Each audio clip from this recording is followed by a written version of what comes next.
Hello everyone, if you're new to my channel, consider liking and subscribing. It will make me feel wonderful if you do that. Thanks. By the way, I also have another Naruto and Luffy fanfiction channel. If you are interested, link is in the description. One Piece Fates Intertwined by Demonheart 12. What if the time difference between Luffy and Robin was much smaller? What would happen if he arrived on her island somehow before the Buster Call happened? How will their presence in each other's lives affect each other? Follow their adventures as they grow together and sail the seas in hopes of achieving their dreams. I don't own anything. Adios. The pirates are coming. Usopp sat with Luffy in shock as he processed the words he heard. The damn butler was planning to assassinate Kaya. But why? The family took him in when he washed up on the shore of the island. They gave him a job, and he loved Kaya. Or was it all an act? Django then said, "It's been a while, hasn't it, Captain Kuro?" Usopp's eyes widened. This damn butler was a pirate, and yet he badmouthed his father. That hypocrite, how dare he? He had half a mind to go down there and pummel him if he didn't know that he would get creamed. His was cut out of his thoughts as the man now named Kuro said, "Didn't I tell you to never address me with that name again? That man has long died." What does he mean that the man has long died? He is alive, isn't he? Unless he was a zombie, which made Usopp quiver in fear due to the rising dead. Django then added, "Okay, I won't say it again, though it is a surprise to know that the infamous Captain Kuro is now nothing but a caretaker to a little girl." Usopp's blood ran cold before he could even squeak. Luffy put his hand on his mouth telling him to be quiet. Then Django asked, "Remind me again, why you are doing this?" Kuro sighed, "Do I have to?" He looked at his follower as he said, "Listen, I enjoyed the life of the pirate. The treasures, the gold, and most importantly the reputation that came with it. Everything that I ever wanted, or so I thought. However, it was that reputation that annoyed me," he said as he adjusted his glasses. "You see, I craved to have some peace and quiet, but the Marines wouldn't allow that, add to them the bounty hunters, and my life was a mess. So I decided to find a way to have peace, and this is the best way to live comfortably. For 3 years, I've been planning for this day." "I still don't get something yet," Django said, causing Kuro to raise any eyebrow. "Why not kill her and take her wealth?" Kuro massaged his forehead due to subordinate's thick skull. "Didn't you hear word said?" he said with a little annoyance. Kuro then composed himself as he explained, "If I wanted to kill her, I would have done it years ago. Do you think I like serving that brat? But then I would still be an outlaw, and won't have a peaceful life." Django then nodded his head as he started reminiscing on something. Usopp on the other hand was fuming but kept his cool. I still can't believe that day when you told me your plan to put that cabin boy that looked like you under hypnosis," Django said as he remembered how the boy was taken instead of his captain to be executed. Django then asked, "When I worked with you all these years back, you always spilt the scores. Will I get my share this time?" Kuro sighed, "Yeah, you will get your share like the previous times." He adjusted his glasses and then said, "Let's talk about the plan." Django nodded his head as he said, "Well, the assassination." He was cut off by Kuro, who interjected saying, "I think assassination is a rather strong word. I prefer accident." Django then smirked evilly as he said, "Yeah, accident. When the crew attacks the village, we go and the girl, accidentally, bites the dust." Kuro then showed a little anger as he shouted at his subordinate, "No, you idiot." Kuro then calmed himself down and adjusted her glasses, and said, "You first have to hypnotize her to put all her wealth to me." "Yeah, sorry captain, after we hypnotize her to write her will for you, after that she bites the dust." Django corrected himself. Usopp's eyes widened as the realization hit him. This was a pirate captain that was going to destroy his village, and worst of all, he was targeting Kaya. To think that someone who lived among them for so long was plotting against them was truly horrifying. If he didn't hate him before, he sure did now. "Yes, and with that, I will have a peaceful life," Kuro said. "Peaceful?" Django snickered, as Kuro looked at him. "Didn't you kill the girl's parents too?" Kuro shook his head and said, "No, I didn't. That was truly an accident that I only benefited from." Usopp stood and began to walk away with Luffy, but he accidentally stepped on a branch, causing the two down there to notice the two's presence. Kuro and Django looked up and saw the two. Django began to panic that they were discovered and that the boys will tell the village, but Kuro calms him down. He then looked at Usopp and says, well, if it isn't the village's liar." He chuckled a little as he continued, "What are going to do now? Go ahead, tell the village. But remember, they won't believe, since after all you're known as a liar." Usopp trembled as he looked at the man standing below. He was telling the truth. The people won't believe him, but he had to try. That was his village. He couldn't just let pirates just run through it and kill everyone. It was his duty as Captain Usopp. Luffy then shouted, "Hey you, weird guy." Kuro then looked at Luffy and acknowledged his presence. "I won't let you harm Usopp's village." Kuro then snorted and said, "As if I'd let a second-rate pirate stop me." He looked at Django and said, "Django, you know what to do." The man jumped, clearly startled, and nodded his head. He looked at the boys and said, "Now boys, look at the pendant, and when I say, 1, 2, Django, you'll both go to sleep." Usopp didn't look, but Luffy being Luffy looked at it not caring. Now 1, 2, Django, like the last time the trick worked. However, just like the last, Django fell victim to his own trick as he fell on the sand snoring. Luffy on the other hand fell from the top of the cliff snoring till his head hit the ground, giving the impression that he died. Usopp looked at his new friend with fear. Luffy just died.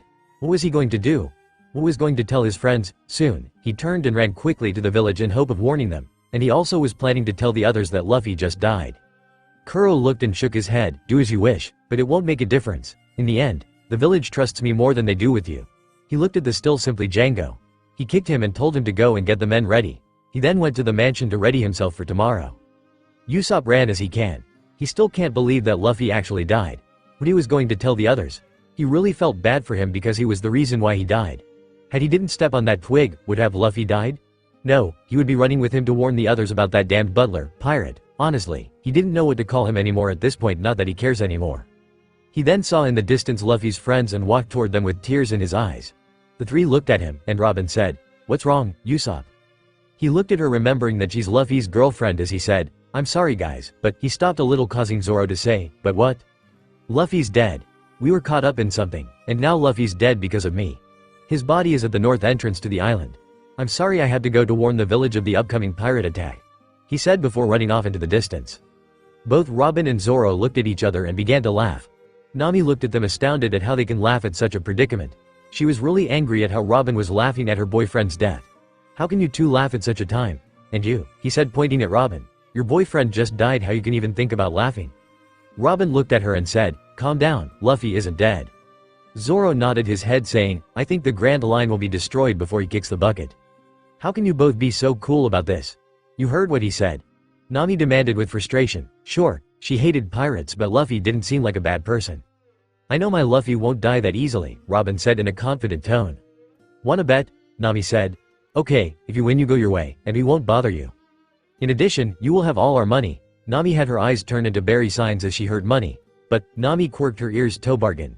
"If my boyfriend is alive, you'll give us all the treasure that you have." Nami's turned pale white from fear as she thought all of the precious money she collected to be gone down the drain. She looked at Robin, who held out her hand to finalize the deal, and reluctantly shook it. Back with Usopp, he ran to the village, as he began screaming, "The pirates are coming! The pirates are coming! The pirates are coming!" This continued till a shoe hit his head. He looked and saw one of the villagers looking at him with an angered face. The man shouted as he jumped out of his window, "Shut up! Don't you ever stop with that line?" More people then started to appear around Usopp, who was afraid for the villagers' lives, as he said, "I'm not lying this time. They're planning to attack the village first thing tomorrow morning." He looked around him but saw that no one believed him.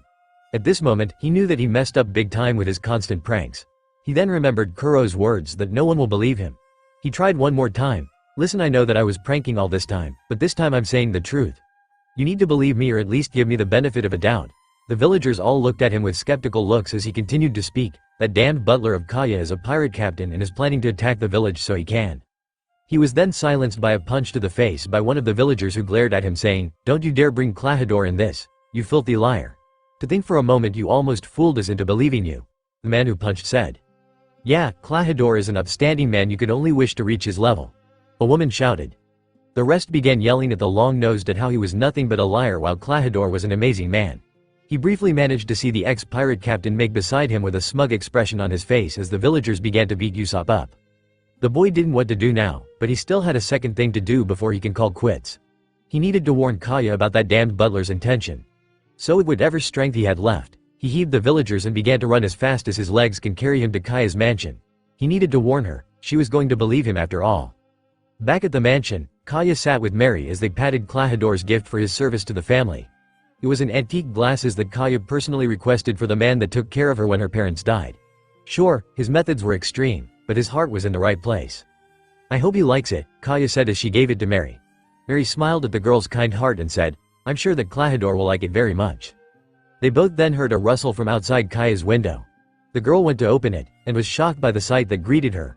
It was a very bloodied and beat up Usopp, who looks like he was through hell itself. The girl gasped as she said, "Usopp, what happened to you?"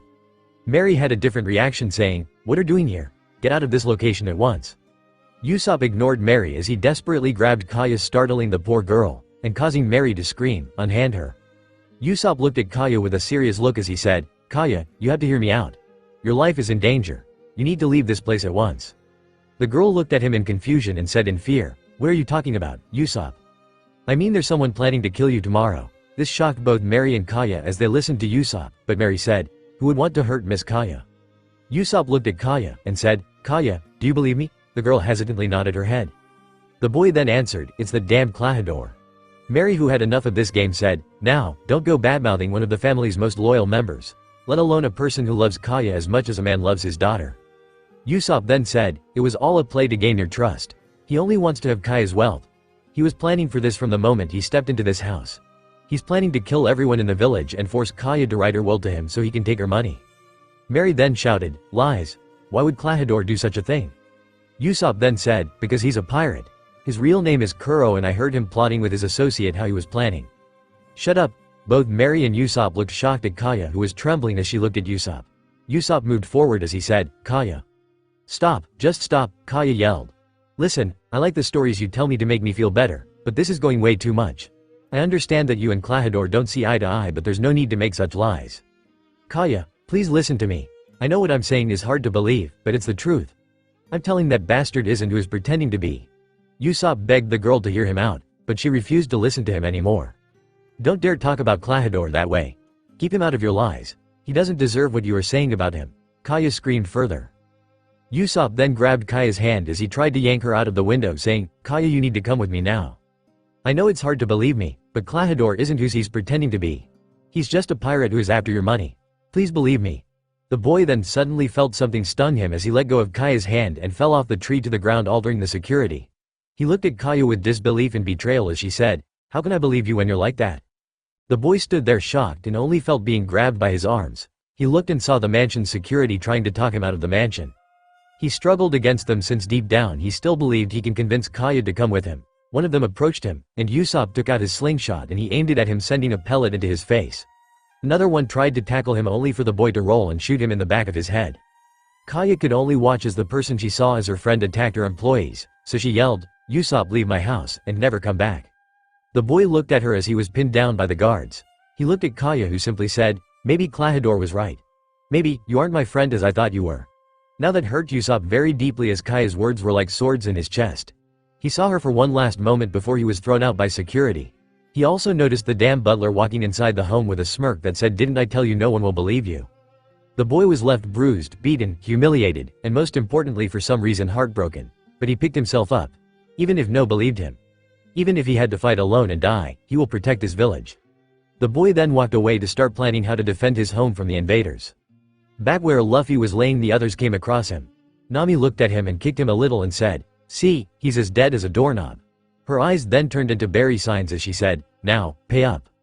Zoro looked at Luffy and said, "How about we get a closer look?" The money girl pouted but nodded her head. Once they stood in front of the boy, they saw his chest going up and down, meaning he was willing and kicking. Robin smirked at Nami and said, "You were saying something about him being dead as a doorknob. Turns out he is alive and kicking. When we get back to our boats, I expect all the money to be in my possession." Nami felt her world shatter as she saw the peaceful-looking face of Luffy as he slept away. She then tried to leap on him and strangle, saying, "The bet is that he's dead." It didn't specify the time of death. Disembodied arms held in her place as Robin came closer with a very dark aura surrounding her. "Never try to hurt my Luffy, got it?" the raven-haired girl said in a deathly demonic voice. Nami gulped in fear as she nodded, saying, "Cry her go." Nami then saw Zoro approach Luffy and poke him all over to wake him up, but to no avail. "I think he's in a coma since he can't wake up," Zoro said. Robin then approached Luffy and whispered into his ear, "Luffy, wake up. It's time for cuddles." As if a magic word was said, the boy jumped to his feet and hugged Robin while rubbing his face affectionately into Robin's, which was more than willing to return the affection. Nami then said, "What the hell kind of wake-up call is that?" The girl's mind short-circuited. What kind of pirate acts like a lovesick puppy? It just wasn't possible. The boy looked at her innocently as he said, "I just like cuddling with Robin. Is that so wrong?" The orange-haired girl's sweat dropped at the boy's words, but Zoro then changed the subject to something less embarrassing in his opinion as he said, "So how did you end here?" Luffy then came out of his girlfriend's embrace as he looked at Zoro and said, "Some weird hypno guy made me fall asleep." "Was the guy wearing all blue and walking backward?" Robin asked from beside him. Luffy nodded. "He was working with that butler guy from earlier, but when I and Usopp discovered his plans, The butler told the guy to kill both of us. Wait, Zoro stopped Luffy, why would the butler work with him? Well, turns out that the butler was a pirate captain that was supposed to be executed 3 years ago. But he had a very convincing double who took the bullets for him after that guy was hypnotized that he was the captain. Luffy explained. Okay, so that answers that, but who is the captain? Nami asked in curiosity. Such a person must have a huge brain to think of something this smart. The only person she could think of is dead, or is he? Luffy then scratched his chin as he said, I think his name is Hiro, no Kiro, no Kiri. Luffy went on to count names till Robin stopped him as she asked, Luffy, was his name by any chance Kuro? Yes, that's it, Luffy said triumphantly, but Robin had other thoughts. Kuro of 1,000 Plans, that was his name when he was a pirate captain of the Black Cat Pirates. He was known as the smartest person in the East Blue. He was also known to have backup plans for his backup plans. But 3 years ago, she read that the Marines executed him after he was captured by none other than Captain Morgan. It seems that was a hoax done by Kuro himself to run away from justice. Zoro looked at Robin's concentrated face and asked, is he that dangerous? The question attracted Luffy and Nami's attention. Robin nodded her head saying, he's one of the smartest people in the East Blue, if not the world. To say, he is dangerous is an understatement. So what do we do now? Nami asked. She didn't want to die at the hands of some genius pirate. Robin said, we go look for Usopp. It's his village, so we need to work with him. The others nodded as they went off to look for the boy with a million lies up his sleeve. The group then returns to the 3 children who were waiting for them by the fence, and Luffy then told the children what happened to earn a fist to the head from Nami, who was chastised for blabbing too much information. The children then began running around as they screamed about pirates coming to destroy the village, and kill them. Onion first spoke, oh, know what are going to do? Pirates are going to attack the village. Pepper then replied, let's go tell Captain Usopp. He'll know what to do. Maybe, we should put up our defenses like last time. The 4 teenagers beside them chuckled a little at the mention of defenses. Their defenses were a couple of flags and shaking bushes. It was kinda cute if you asked Robin. You idiots, Carrot said, Captain already knows. He clearly went to warn the village when he ran by us. The other 2 children remembered when Usopp ran in a hurry to the village and nodded their heads as they went back to thinking about what to do about the incoming invasion. To their side, the group of pirates sat in silence, as they listened to the kids come up with outrageous plan after outrageous plan to combat the invasion. It would be extremely funny if it weren't for the fact that the village was going to actually invade. So Zoro cut the silence as he asked, so are we seriously going to wait for Captain Lies-a-Lot to ask for his help? He stopped for a moment and then added, I'm sure we can take some washed up pirate wannabe. Robin then clarified the situation, we're not waiting for his help. This is his village. We're going to help him defend it.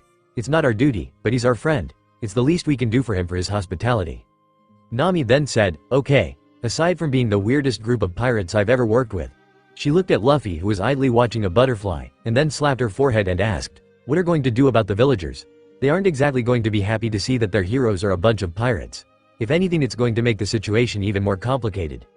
Luffy then spoke a few rare words of wisdom, don't worry, they won't even know that the attack occurred. Why? Nami asked with her eyebrow raised. It's a pirate invasion. You can't sleep through that unless you have one of the heaviest sets of heads that the world has ever seen. Well, Usopp said it himself. He said in a, you should know this tone, he's been pranking everyone here since he was a child, and since it's been so repetitive, he trailed off only for Nami to complete it. Even if he warned them, no one will believe since they'll think it's one of his lies. And since they saw us with him, they won't believe us either. Nami then huffed, wonderful, just wonderful. A pirate invasion is occurring, and we just had to make buddy-buddy with the village's liars. Could this get any worse? She looked at the trio of pirates and cried silently saying, this isn't what I signed up for. She looked at Robin specifically and cried even harder remembering the money she just lost due to her stupid bet with the raven-haired girl. Luffy then said, let's wait for Usopp to see what he has up his sleeve. He wanted to save the village for Usopp, but the boy first needed to show him what he was made up of. Back with Usopp, after receiving the beat down of his life from the villagers and his fallout with Kaya, he walks with a dejected look on his face as he rubbed his cheek. What hurts the most was the look Kaya gave him as he was thrown out. He remembered the look of sadness and betrayal in her eyes. It was like she was looking at her enemy, not her friend. He also remembered how Mary tried to get a gun, and Kuro walked in with a smirk on the front door. He knew this was going to happen. He knew no one was going to believe, but he can hope, can't he? Deep down, he truly hoped that someone would give him the benefit of a doubt, but no one did, not even Kaya believed him. He was suddenly jolted from his thoughts when he saw 3 children in the distance arguing about how to defend the village and instantly grimaced. He then walked up to the children as he noticed the others looking at him as if they were anticipating something from him. He shook his head as he approached the children and said, hey guy, what are talking about? He chose to play dumb. The children looked at him confused as they said, we're planning for the pirate invasion. Usopp then laughed as he said, "Ha ha ha ha, I tricked you all again." He said this knowing that the children might lose some respect for him, but it was much better than seeing them getting killed. He then noticed the looks he was receiving from the children. It was that of utter betrayal. He internally sighed, but the sacrifice was worth their safety. "What do you mean, Captain?" Onion asked Usopp. "The captain won't lie to them. They were a team, and they usually pranked the village together." Usopp then laughed even further as he said with a confident tone, "Well, this was a small test of mine to see how much the village was ready for a surprise attack, and they all passed," he said while sweating nervously hoping the Kai lie. The children then began to mumble annoyed about how their captain lied to them as Carrot said, "That was not cool, you know." Onion then added, "Yeah, we really thought the village was about to be attacked." Pepper then gave his 2 cents saying, "What a disappointment, come on guys, let's go home." Usopp then watched as the three children retreated away from them. H sighed finally and slumped to the ground as the kids were far away from them. He then grabbed his head between both his hands as he calculated his chances of actually defeating Kuro and his crew, which were close to zero. Forget that it was zero. He then felt a hand rest on his shoulder, and he looked at Luffy, who was smiling as he asked him, "Why did you lie to them?" Usopp looked shocked. He honestly didn't expect the pirate captain to ask him to ask such a question, so he said, "I just can't watch them die. They're my friends. They're my only friends since I was a child. I didn't want to see any harm caused to them." Luffy then put his hand in front of him and said, "But the pirates are attacking. What are going to do about that?" Usopp looked confused for a moment before he said as he grabbed Luffy's hand, "This is my village, and I'm not going to let them hurt anyone." Luffy then said, "Great, let's now go to the beach and talk about what we are going to do to defend the village." Luffy then began dragging Usopp as he nodded to the others to follow so they can decide what to do. Usopp all the while was not sure what was happening anymore, but he was sure glad he had someone by his side. He was now going to defend the village and no one was going to stop him. Back at Kaya's mansion, Kuro and Mary stood each dusting something. Mary was singing happily as he looked at a picture of little Kaya with the man he knows as Calidor. He then smiled as he put it back on the shelf. He began to remember fondly all the good moments with the family, but frowned at what happened today. He then looked at Kuro and said, "How was your walk today?" The man then adjusted his eyeglasses with the back of his hand as he said, "Well, it was mostly calm, but I saw an interesting sight as I was returning." Mary put his hand to his chin as he asked in interest, "And what was that?" "I saw that pirate boy getting beat up by the villagers. They were all yelling at him to stop lying. Then I also saw him getting kicked out from the mansion. I hope he didn't cause any problems," Kuro said. He finished his statement wondering if Mary or Kaya actually believed him, because if they did that would put some serious sticks in his wheels. He then eyed Mary carefully to determine whether he was lying or not. Mary then looked at him as he said, "Well, you won't believe what he said when he came here." Kuro quirked an eyebrow as he said, "Do tell." Mary then laughed. "The boy came here yelling that the pirates were going to attack the village, and apparently you were their leader. He said you have been planning for this for 3 years, and you want Miss Kaya's fortune. Can you believe such lies?" Kuro smirked to himself as he sensed that the man wasn't lying to him. How someone was that trusting was beyond him, but he didn't care. He wasn't a guy to refuse a gift, and ignorance was the best gift of all. He then said in an astonished voice, "Wow." He then walked over to the counter and he exclaimed, "To think that all of that happened with me gone. I hope he didn't hurt anyone." He then opened a drawer and saw something that made him smile evilly. "Oh no, he only hit some guards with his slingshot, but nothing too bad," Mary said as he turned around and saw Kuro holding a small case. He frowned as he said, "Ah shucks. We were hoping to give it to you tomorrow." "What is this?" Kuro asked Mary in a cool voice. "Miss Kaya wanted to celebrate your anniversary of joining the family, so she brought you these new eyeglasses. She thought you would appreciate having them," Mary said as he saw Kuro eyeing the glasses. He wasn't expecting much more from him honestly, but he thought that to each their own. What happened next was something he would never forget, or even expect. He watched as the man he knew as Calidor lifted the case high up in the arm, and then he slammed it into the ground, earning a gasp from the now flabbergasted Mary. He then saw the man begin to stomp on the case, destroying it with the glasses inside it. When he stopped, he chuckled a little, earning an indignant sound from Mary. He looked over at the man. Over was beyond shocked. He asked with a sick smile, "What's wrong?" "What's wrong?" Mary repeated in an angry voice. "What's wrong is that you destroyed something Miss Kaya wanted you to have. If you didn't like it, you could have said something." Kuro began to chuckle to himself. The idiot still believes that he was a member of this family. He honestly couldn't wait to see his reaction when he knows the truth. It was going to be amusing indeed. He looked at the man as he approached the counter from where he got the glasses, and he said, "What need to have? You say? You don't get it, do you?" Mary, not catching on, asked, "What don't I get?" He didn't see Kuro retrieve something from the counter. Kuro, with his back to Mary, said, "I want something far more than a simple thank you from the services. I want much more from that." Mary shivered to the voice by which Kuro spoke to him. It was like he didn't know the man anymore. It was honestly nerve-wracking, but what could he want more from them? Mary tried to think of something, but nothing came to mind. He looked at the man as he spoke with fear in his voice. "What do you want?" The previous pirate captain said as he began slowly to turn to the man, revealing a pair of knifed gloves on his hands, startling Mary. "I want all this." Mary, taken aback by the asked, "What do you mean by this?" Mary screamed. But he was now taking his distance from the apparently armed man. He couldn't believe what he was speaking. It was as if he never knew the man anymore. It was frightening, to say the least. "I want this entire mansion. I want everything she owns. I want all her fortune. I want everything she has and owns. In summary, I want the one thing she has that I can't have. Her life," Kuro said with a sickening voice. Mary then shouted, "What are saying? Are you going to kill Miss Kaya? She loves you very much. What about all the years you spent with us?" Once again the previous pirate captain laughed. He then said, "Love? What a stupid sentiment. Only the weak believe in it. Tell me what her love is going to give me a comfortable life. No, is it going to let me be rich and live in peace? No." He then looked at Mary and brandished both gloves as he said, "The years we spent together was nothing more than a small play I did to reach my goals. You were all but pawns in my path to reach my endgame." Mary took a step back, as he suddenly remembered what Usopp said from earlier. No, it can't be, he wasn't lying. Kuro then clapped as he mocked Mary. "Your observation skills astonish me. But I have to tie some loose ends now," he said as he eyed Mary weirdly. Mary knew where this was going as he saw Kuro lift his claws, so he tried to stop him by trying to reach for a gun he had hid in case of an emergency. "Calidor, please think about what you are doing. The mansion is filled with armed guards. If you kill me you won't make it alive." The man laughed as he said, "Already taken care of." Mary's blood ran cold as he heard him, so he asked with a slight pain in his voice as he slowly reached for the gun, "What do you mean by that?" The man didn't answer, but he lifted his claws, causing Mary to shout at the implications. "How could you kill them? They were like a family to you, me, and Miss Kaya." The man laughed some more as he finally said, "Family is nothing but pawns." He stopped and then added, "And you're a pawn who has outlived your usefulness." Mary in a quick movement brought out his gun, but Kuro was faster as he passed by him. What Mary then felt was extreme pain. He then fell. Small pool of his own blood began to form under him, causing him to choke his own blood. Kuro looked at him with little satisfaction as he said, "Maybe you should have listened to the pirate boy?" He then sat on the chair of the room as he inspected his watch, only a couple more hours till sunrise.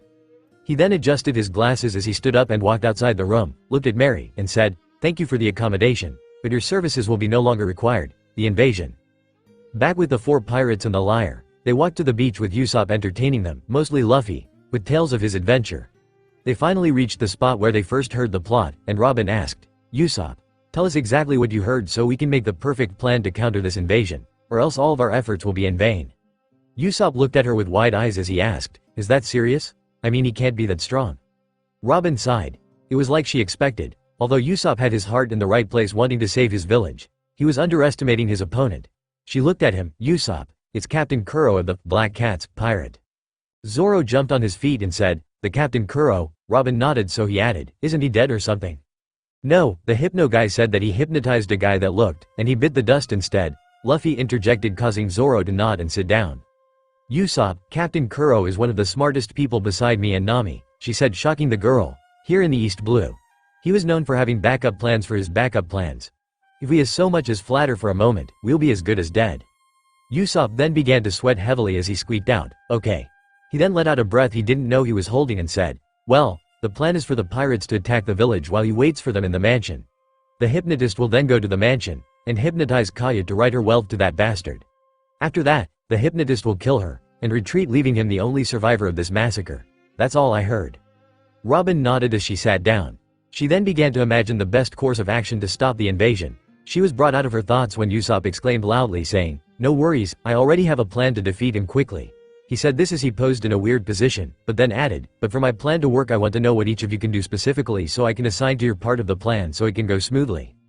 Each of the other 4 shrugged as Luffy began, "I stretch." Zoro carried on, "I cut." Nami then proceeded, "I steal." Robin continued stating, "I break bones." Usopp then finished saying, "I hide."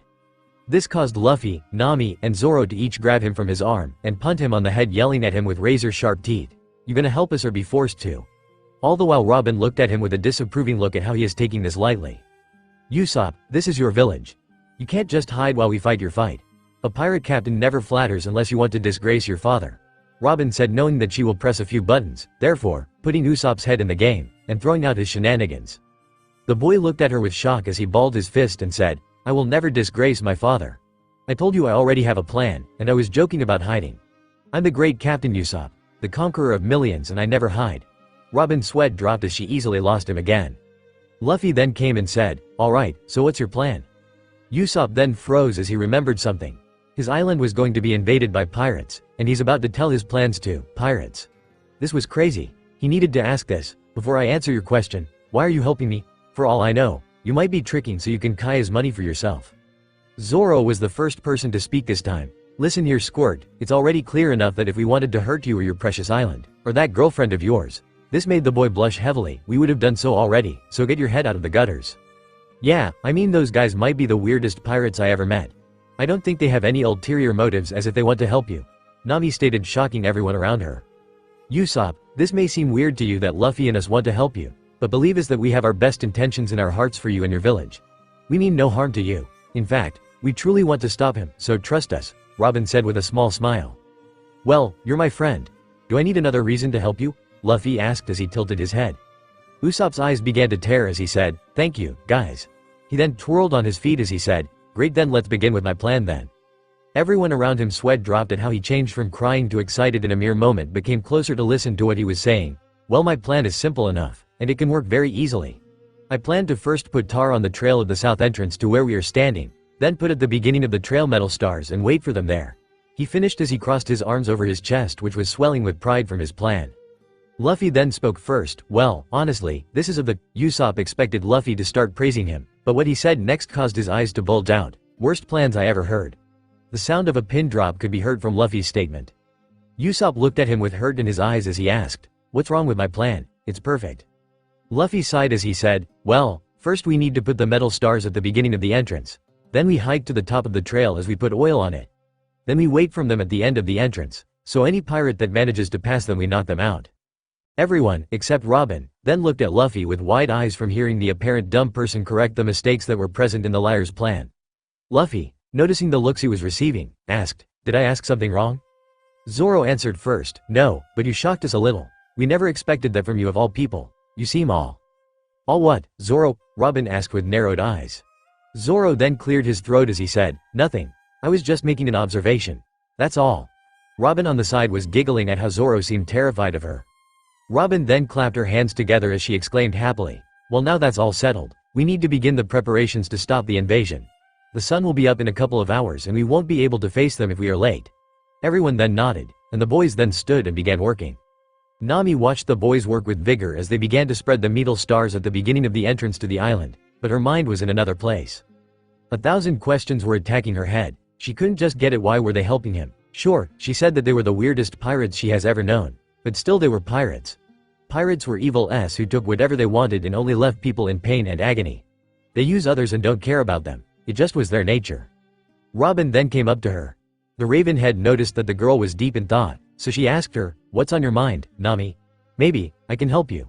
Nami looked at her with a little fear, which Robin noticed. Now, don't be afraid of me," Robin said, though she knew that she gave the girl a couple of scares when it came to Luffy. She mentally laughed at how scary she can be if she wanted to. "I just don't know what is true anymore." The orange head looked at the ground as she began to speak. "My entire life I was taught that pirates are the S of the earth, but once I met you everything came crashing down. It felt as if my reality was turned upside down. I just don't understand why you're so nice, kind, good, not evil." The orange-haired girl nodded at Robin's words. Robin understood where the girl was coming from. She could tell that the girl had a very bad experience with pirates. Perhaps a loved one died at the hands of one. She grabbed Nami's hands and smiled as she began to explain. "You know, when I was little I used to think the same thing, that pirates are evil people who are all murderers wanting to do all types of nasty stuff. But one day came to a small boy to my islanding overnight. He helped me protect those dearest to me when no one could, and he was planning to become a pirate, so that's how I know that not all pirates are evil and I shouldn't judge people before I get to know them." Nami looked at her and said, "Is that Knucklehead the boy that changed your view on everything?" The girl suddenly flinched, imagining Robin to be angry, but the girl chuckled at her as she said, "Well, you can say that." Nami then crossed her arms over her chest saying, "You have to tell me how you met someday. I bet it's an interesting story." Robin smiled as she said, "How about when we finish this small adventure of ours you'll be the first person I'm going to tell." The girl then raised her fist and said, "Girl power." Nami chuckled as she fist bumped her saying, "Girl power." Zoro then came near them and said, "Glad you two are getting along. Just a couple of hours ago Robin seemed she was about to kill you." Robin then sprouted a row of arms and elbowed him in the gut, causing him to double over. Luffy and Usopp then came and stood with them. Usopp then said, "We finished up setting the traps. We are ready to face the pirates. We're going to beat them and send them home packing." The five then sat for an hour waiting for the sun to rise, but during the wait, Luffy noticed something that was wrong, and said, "Guys, where are our ships?" Nami looked at him, and said, "Now that you mentioned, I don't see them anywhere." Usopp then smacked his fist in his palm, and exclaimed loudly, "Oh, I remembered that there was another entrance to the island. It's in the north of the island, and that's where your boats might be present." He then noticed the looks he was receiving and scratched the back of his head as he said, "Sorry guys, I kinda ruined it. Hee, my bad." Nami then punched him over the head, and said, "How the heck can you forget that there is another entrance to the island?" The boy was slammed headfirst into the ground as he held his head in pain. As he groaned, "I said I was sorry." "Okay, now that we know about the other island, we have to go there and set the same traps that we put here. First, do we have enough amount of metal stars and oil?" Nami said as she messaged her forehead from the liar's stupidity. Usopp then said, "Yeah, I think I still have enough objects to use, but who we go there? I mean, we can't just leave it unattended." Robin then said, "Let's make a draw, and the ones who have the smallest straws will go there." "But wait, there's 5 of us here. How are we going to divide ourselves?" Zoro asked the most important question. They can't just send one home, and they can't put one on the other side alone. That was when Usopp smiled and said, "Well, it depends on where the meeting occurred between Kuro and the Django guy." The other looked at him, so he began explaining his point. "What I mean is that damn butler met his subordinate here, and so by logic, since this is their meeting place, I presume that the attack will be launched from here, so we must put 3 people here since it will have the highest probability to be attacked. And the other 2 will go to the other one since it has the least chance of being invaded." He crossed his arms over his chest and said, "So what do you think, guys?" He waited for an answer only from the other 3 to turn to Luffy, and say, "What do you think, Captain?" Zoro asked, causing the sniper to face plant on the ground. He then jumped and said, "Hey, what's that about? My idea is good." Nami looked at him and said, "You're the guy who forgot that his village has a different entrance. You're lucky we're still allowing you on this mission." This caused Usopp to deflate quickly. Luffy then scratched his chin as he said, "What he is saying is logical enough, but that doesn't mean that the beach won't be attacked, so the 2 sent there will have to carry their own till we arrive there." The 4 nodded. So Luffy then stretched his arms and grabbed 5 tree branches, and said, "The 2 who have the shortest ones will have to go to the other side of the island." The others nodded, as each began to pick their straws. In the end, the lucky 2 were Zoro and a saddened Nami, who was saying, "But I was hoping to stay away from the action. Now I'm in the middle of the cannon's way." Robin then walked up to her and said, "You'll be able to take their treasure if you had an early lead." The girl's eyes turned into money signs as she grabbed Zoro's arm with one hand, and the supplies for the traps with the other, as she looked at Zoro saying, "Zoro, let's go. The money is calling for me." She then ran quickly as Zoro helplessly was being smacked into his surroundings. Robin simply waved her hand goodbye to them, so she prepared to have a fun night with Luffy and cuddle with him. At least that was what she expected. What she didn't count on was the long-nosed boy capturing her boyfriend and telling him stories about his adventures, keeping him away from her. Although on the outside she seemed calm, on the inside she was crouched in a corner drawing circles on the ground as she was saying, "I didn't think this was how my night with Luffy going to be." She sighed as she sat beside them mentally saying that if you can't defeat them, join them. On the other side of the beach, Nami finally reached and said, "There we're here. Come on Zoro. Let's put the traps." When she didn't have an answer, she looked in the direction of the swordsman only to see him with multiple scraps, bruises and covered in all types of fauna. The girl chuckled a little as she said, "Whoops, my bad. I think I went a lit bit overboard there." The swordsman then got up with a face that can scare the devil himself, and said, "You really think so? I almost die multiple times, you damn greedy." He didn't get the luxury of finishing that sentence as Nami pounded him, full force on the head, causing him to black out for a moment. The girl then lifted her fist with a very dark aurora surrounding her saying, "What did you say, you want to be pirate?" The man gulped as he said, "Nothing. I said nothing." He then looked at the path and said, "Now, give me all the traps so I can begin setting them. I highly doubt you're going to help, so might as well begin with it." The girl smiled as she said, "Now, you're beginning to get me. So chop chop, get to work." The man grumbled under his breath as he began to set the traps while Nami sat and began to watch the ocean, and thought about something. She looked at Zoro, who came up to her, and she asked him a question. "Zoro, I'm wondering, why did you join Luffy in the first place? I mean, why would a pirate hunter join the one thing he despises?" The man looked at her and shrugged saying, "Well, I had to honor my deal with him." The girl raised an eyebrow and said, "Really now, to honor a deal? I find it hard to believe. There must have been something else." The wayward swordsman then scratched his head and said, "Well, I guess you can say he was my best option at the time given the circumstances." He then took a more serious look as he said, "And our dreams align with each other, so I thought there's no harm in tagging along on his journey." "What do you mean that your goals align with each other?" Nami asked with curiosity. "You see, I always wanted to be the world's greatest swordsman, but when I was to that crossback a shell island I only knew the east blue. But suddenly a crazy-looking kid with his girlfriend popped into view asking me if I wanted to join their crew. I laughed, and told them I'm going to be the greatest swordsman alive, so he laughed and said that the Pirate King can't have any less. When he managed to free me I thought what the heck, might as well go with him, and try to reach our goals together, Zoro explained. That's really something, Zoro, Nami said, but then she asked him, yeah, I saw you coming to tell something, what was it? The swordsman then scratched his head as he said as he turned back to where he came from, yeah, we ran out of supplies. The oil didn't cover the entire track, and the metal stars were only odd that if the pirates came from here, the traps will do much. He suddenly felt a very cool chill travel down his spine as he turned his back to see a very angry Nami who yelled, why didn't you say anything? There's barely any time to go back there and get more materials for the traps. Well, you're the one who started asking me questions when I came up to tell you, Zoro answered with a tick on his forehead. Wonderful, just wonderful. Now, what are we going to do without enough traps to slow them down?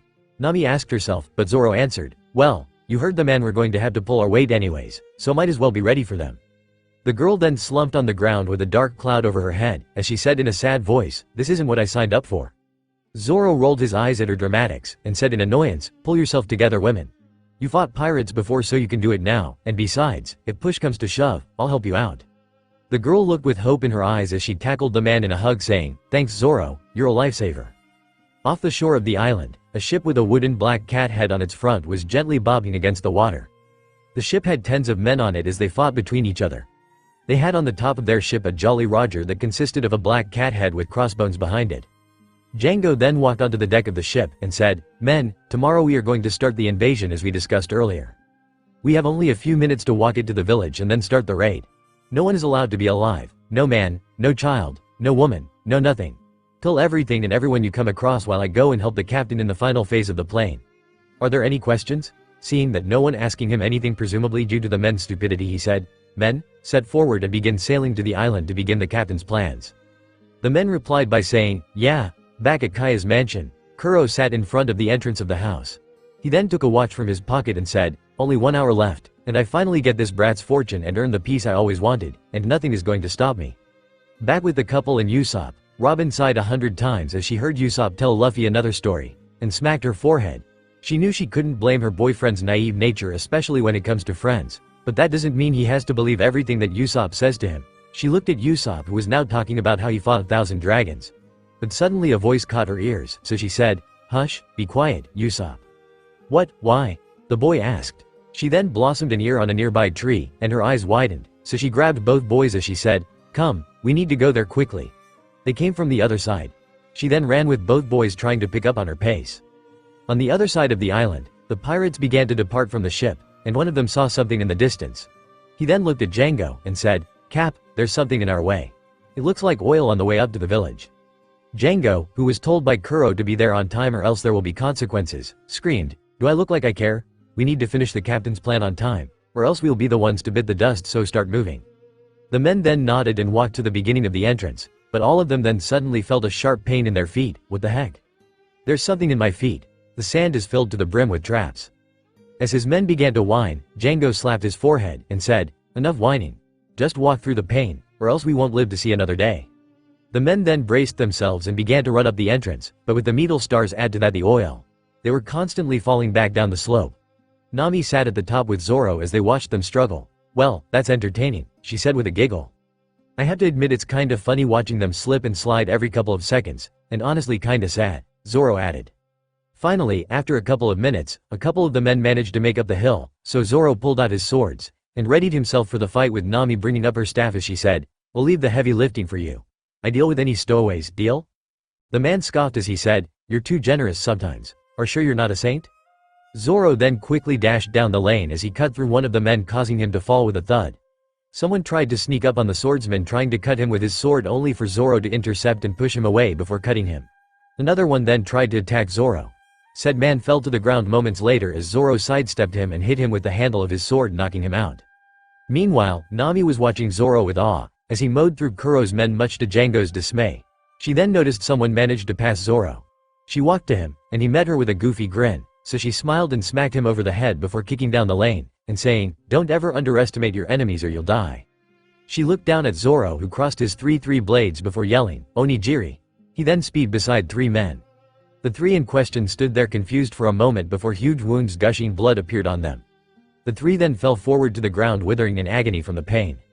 To say Nami wasn't impressed would be an understatement. Zoro really lived up to his reputation. He was fast and powerful when it came to fighting his opponents. The swordsman then asked, "If that's all you have, then I suggest you all retreat because it won't end well for you." He finished as he slashed a pirate trying to sneak on him. Nami meanwhile was noticing that more pirates were beginning to slip through. She couldn't fault Zoro as he was trying his hardest to prevent them from passing him. She looked as she saw a portly-looking pirate who came up the track before she smacked him with her staff and punched him, causing him to fall back. Another tried to attack her only for her to barely dodge before kicking him in the stomach and then smacking him in the side of the head. That was followed by her picking up some sand and throwing it in some men's eyes, causing them to lose their vision for a moment before they were kicked by her, which caused them to fall on each other. What she didn't notice was that someone managed to sneak up on her as he raised his sword, saying, "Game over, girlie." The girl's eyes widened and she closed them before hearing a thud. She looked at the man only to see him down and Zoro was standing in his place. The swordsman then said, "Don't lose focus, we must protect the line till the others get here." The girl nodded as she stood back up and watched the man join the fray again. She then picked up a small rock and threw it at someone sneaking up the track, causing him to fall back down. But three men managed to bypass Zoro, who was otherwise occupied by someone else. They walked up to Nami, who tried to defend herself. She managed to beat the first one and the second, but ultimately the last managed to throw her staff away. The girl began to panic as the pirate approached her, saying, "No need for fear, let's have some fun now." The girl closed her eyes for the worst, but she suddenly heard a yell, "Gum gum pistol." She then saw the rubber captain punch the man in the face, sending him flying to Django. She looked at Luffy, who offered his hand, and said, "Nami, are you alright?" The girl looked at him and said, "Yeah, I am." That was before she yelled, "But what took you so long? I almost died here." The boy frowned as he punched a guy sneaking upon them. He then said, "We got lost." He then quickly ran to help Zoro. He punched a guy behind his first mate, who grumbled, "What was that for? I almost had him." Luffy then said, "We're a crew. We fight Togatown," as he yelled, stretching both his arms backward. Gum gum bazooka. The attack collided with three men who were sent flying back. Another one ran at Luffy, lifting his sword while saying, "I got you now." The rubber man simply sidestepped him before giving him a good kick in the face, making him blackout. He looked to his left and saw someone holding a gun. He fired the bullets only for them to hit Luffy's skin and said skin to begin to stretch to send back the bullet at him. The man didn't get much time to panic as a fist followed the bullet, sending him into blissful unconsciousness. Back with Nami, she felt some movement in the bushes, so she readies herself and lifted her staff only for Robin and Usopp to appear. She sighed as she looked at them and spoke, "What took you so long?" Usopp then raised his hand as he said, "Sorry, my bad. I got lost on the way here. Did Luffy arrive by any chance?" The girl pointed her finger backward and said, "Check out for yourself. I think he's having the life of his time facing off those pirates." Both Robin and Usopp looked and saw Luffy smiling while fighting Kuro's men, who were falling like flies in front of him and Zoro. Robin then said, "Well then, let's just make sure no passes from here." She then crossed her arms and said, "Dos fleur." What followed that was a sickening crunch from a man who was walking up the track and fell with a thud, groaning from the pain he was enduring. Both Usopp and Nami looked at her with wide eyes as she asked innocently, "What? You just broke a guy's back, and you're asking what?" Nami said in complete shock. "Well, it was either that, or he was going to attack us, so you're welcome," Robin said causally. Robin then looked back at the track and said, "See and fleur. Delphinium." Then 100 arms appeared on the track as they grabbed a couple of men and sent them back to the beach they came from. She then looked back at Nami and said, "Is this more to your liking?" The girl could only nod dumbly as she watched the girl work. Robin then sprouted an eye on the side of the track as she watched everything. She then noticed that someone was sneaking up on her boyfriend, so she said, "Cease fleur. Twist." The man's body was then twisted around till he fell to the ground as he cried out in pain. Luffy pouted as he said, "Hey, that was mine." Zoro, who was on his side, laughed as he slashed through a guy who tried to cut him, saying, "I thought we're a crew." "Not funny, Zoro," Luffy responded before sending his arms to either side of the lane. Zoro, seeing this, ran away, knowing that nothing good could come out of this, and Zoro's concern was in the right place as Luffy yelled, "Gum gum rocket." The boy then went flying and slammed headfirst into some men of Kuro who were sent flying back. Usopp then said, "I won't stand by and let my island be invaded. I will also join the fight." The cowardly sniper then pulled out his slingshot and began to shock Kuro's men. He first aimed one at a pirate's forehead, causing the man to fall backward. Then he shot someone in his feet. The pirates began to become annoyed at the shoots as they yelled to get him, while Usopp laughed at them. Unknown to him, someone sneaked up on him, hitting him with a hammer to the head, and yelled, "Enough, you twerp." He was saved by 3 phantom hands twisting the man's spine. Usopp, with blood running down his face, said, I'm Captain Usopp, and I won't allow you to lay a finger on my village." He then looked at Robin and said, "Thanks for stopping him before he can off me." The girl simply waved her hand.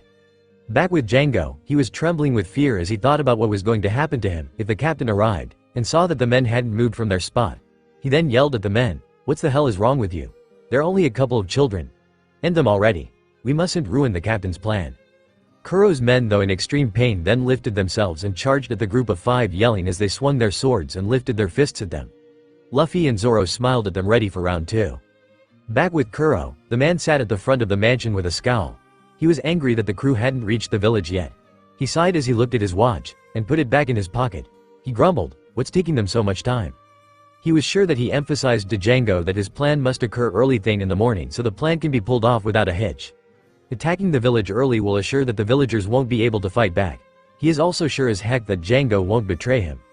Deciding that he had waited enough, he stood up and began to walk down to the beach to see what was taking them so long. He mentally hopes that his crew has a very good reason for the delay or it won't end well for them. Unbeknownst to Kuro, someone was also up early. Onion from behind a tree looked at Kuro with one question going through his mind. What is he doing so early? The boy then remembered what his captain said yesterday, and swallowed a heavy lump that formed in his throat. He quickly ran to wake up his friends. Back with Kaya, the rich girl woke up with a smile. The smile quickly disappeared as she remembered yesterday's events. She then hugged her feet as she sighed. She truly understood that Usopp and Klahadore didn't like each other that much, but that didn't mean that Usopp had to lie about such a horrible lie. But she couldn't get out the image of his face from her head. It was that of sheer betrayal after she slapped him in the face. The girl quickly shook her head as she said, "Calm down, Kaya. That was Usopp's fault for making such a horrible lie about Klahadore." She then looked down as she also said, "But maybe I was too harsh on him." She then felt that something was off. Unlike all her mornings, no one has greeted her yet.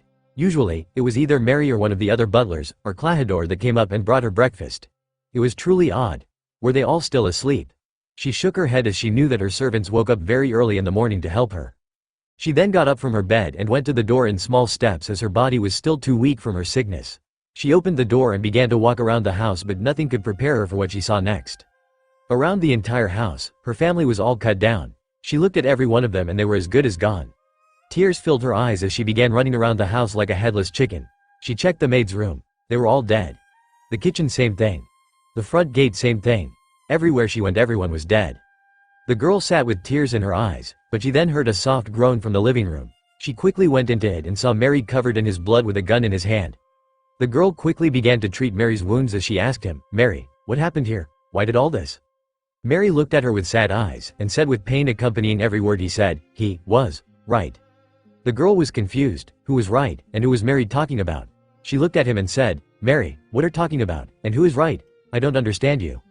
The man then said, "Usopp was telling the truth, after all." He then spit some blood as he continued, "We should have listened to his warnings about today." Kaya's blood ran cold as she remembered Usopp's warning from yesterday. She didn't want to believe it. No, Klahadore wasn't going to hurt her. He was her friend, he was her companion. He wasn't some ruthless pirate going after her wealth, so she said, "What are you saying, Mary? Klahadore isn't like that. He's family." She was cut off by Mary saying, "Miss Kaya, it was all an act to gain our trust. He never cared about us. His only goal was to take your wealth. He was the one responsible for this massacre." Mary then straightened up as he looked at Kaya and said, "Kaya, here." He then gave her his pistol before continuing, "Kaya, you must village is in danger due to him, and the only person who can stop him is you. He wants your wealth, so perhaps if you gave it to him, he will stop and leave us alone." The girl looked at the pistol before she stood up and walked outside the mansion. She then looked at the beach. And she began to walk to it. She wanted to see it for herself. She wanted to know why he did what he did. After all this time they spent together only for him to betray her. It was heartbreaking and painful. She wanted answers. Back at the beach, Django was going back and forth as he looked in fear at the sight that was in front of him. The entire crew was downed by 5 teenagers who he was sure couldn't hold up a candle to him. He looked at his men and yelled, "You morons, they're just kids. Get up and beat him already. We must carry on Captain's plans, or we're the ones who are going to die today. We can't, they're too strong. One of them is the pirate hunter Zoro. It's impossible." Zoro watched from the top as the men cried in pain, so he said, "Man, they're weak. I kinda expected more from the crew of the smartest person in the East Blue." He then looked at Robin and asked her, "Are you sure this is his crew?" The girl nodded her head. Usopp then said, "I think it's that your monster's the problem here. I mean, I knew you were strong, but this is just ridiculous." Luffy, Zoro, and Robin then began to laugh.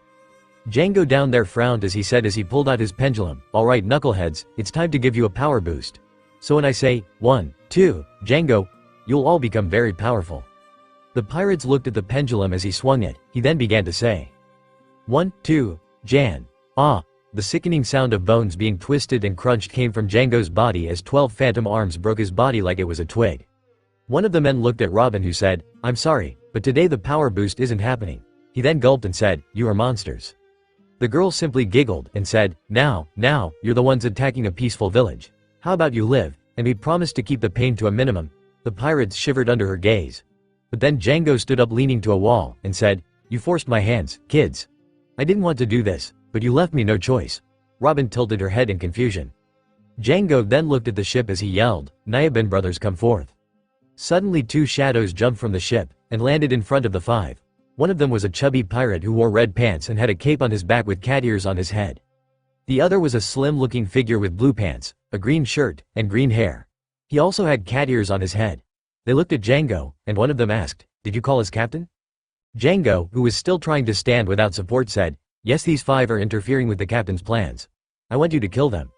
One of the brothers looked at them and whimpered saying, "But they all look so strong. I don't think we can defeat them." The chubby one then said, "I agree with him. One of them is pirate hunter Zoro. We can't against him. We'll be dead for sure." Django then roared, "Do I look like I care? Go, defeat them, or else the captain will kill all of us without mercy." The 2 brothers then gulped as they began to approach the 5.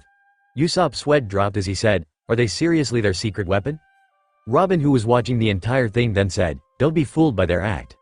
Zoro then said, "I will fight them."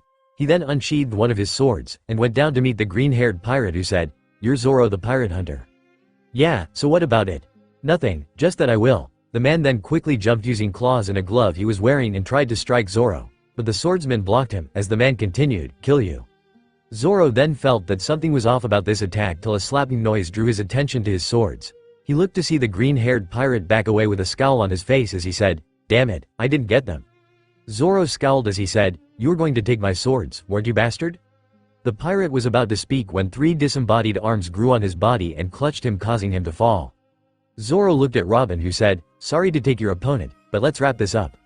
The chubby pirate then yelled, "You'll pay for this." He then ran to get Robin but was intercepted by Zoro. Zoro then put his hand swords over his mouth blade and swung forward, descending with a slash. What the pirate saw then was a shadow of a tiger as the swordsman yelled, "Toragari." The chubby pirate then fell with blood gushing from his chest. Zoro then lowered his blades as he said, "Well, that's over." Django began to truly panic as they were late, and the captain will definitely kill them. His worst fears were then confirmed when a voice echoed through the place, "What is happening here?" Everyone looked to see Kuro there adjusting his glasses with his hand. The pirate captain then asked, "Why are you late?" Django forgot all the pain and stood up saying, "Captain, we were coming but we were interrupted by these children." "Don't worry, we were just about to finish them off and start your plan." Kuro scoffed, "Finish them? It looks like they're about to finish you off." He then sighed and said, "Listen, I'll give 5 minutes to finish them, or I'll kill you all personally with my hands." The men jumped and began to move through the pain. The 5 stood readying themselves from another round, but they all halted when another voice arrived. "Stop!" Trimming Kuro's claws. Everyone was confused as they looked at Kaya, who was standing there with her pistol aimed at Kuro as she screamed one more time, "Cladohor, stop it." The pirate captain looked at her and said, "I see, the lady of the hour has arrived at her final destination." Usopp stood there shocked as one question raced through his mind, "What the heck is she doing here?" He asked himself. All his effort of keeping her safe was being practically thrown outside the window with her being present here. So he looked at her and yelled, "Kaya, what do you think you're doing? Run away." Django down in front of the entrance stood as he finally overcame his pain and said, "I see the girl is here. Well, now we don't have to go to the village." He then began to eye her as he said, "We could just kill her here and be done with all." Even Kuro looked shocked. He honestly didn't expect the girl to come out of her bed. Years of sealing her in her room should have made her body immobile even in the kitchen if she wanted to have a cup of water. "So," he said in a cold voice, "Kaya, I'm surprised that you were actually able to get out of bed, let alone make till here." The girl only stood there with defiance as she pointed her gun toward the man she once thought was her family. "Cladohor, Mary told me everything. Stop this and leave." The man looked at her with a stone-cold expression and said in genuine confusion, "He's still alive?" He asked before adjusting his eyeglasses, "But I was sure I showed him no mercy. Guess I'll have to end him once I'm finished here." Kaya gaped at how casually he talked about killing someone he had worked with for years and came to the conclusion that trying to reason with him leaving peacefully won't work. Usopp then shouted again, Kaya, I said live. Your life here is in danger. I did all this to protect you and the village. When he didn't get an answer, tried to yell again only to be cut off by Kaya herself saying, and I'm doing this to save the village. This left the young man in a stunned state. The girl then refocused her sight on Kuro as she said, Cladohor, listen to me. I'll give you all my wealth, but just leave this village alone, and don't hurt anyone else. The man began to chuckle and laugh as he said, do you honestly think I want your wealth? Money means little to me. I want more than that. What I want is something you have. I want the peace of mind you have, and that won't work until you and everyone else is 6 feet under. The girl began to tremble as she heard what the man she once cared about said. She then lifted her cocked her gun and said, I won't let you. This ends here Kuro. She began to squeeze the trigger slightly, but she was shocked when he began to approach her. Kaya, do you think you can really do this?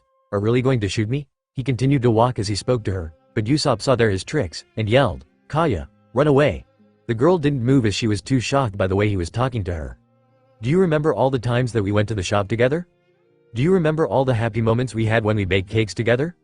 Do you remember all the times we had tea parties with each other? He started to come closer as the girl's resolve began to weaken, thinking that deep down that the man she once knew is still there somewhere, so she dropped the gun. It was only when he stood in front of her that he said, all these moments were horrible moments of torture that I endured for this moment. He then raised his gloved hand and tried to strike her, but something stopped him. Kaya looked at Usopp, who came with anger visible on his face, and tried to punch him, but he failed in doing so, but also managed to save Kaya by distracting him. The man then looked at Usopp and said, Usopp, now that I think of it, I still haven't properly thanked you for that punch you gave me.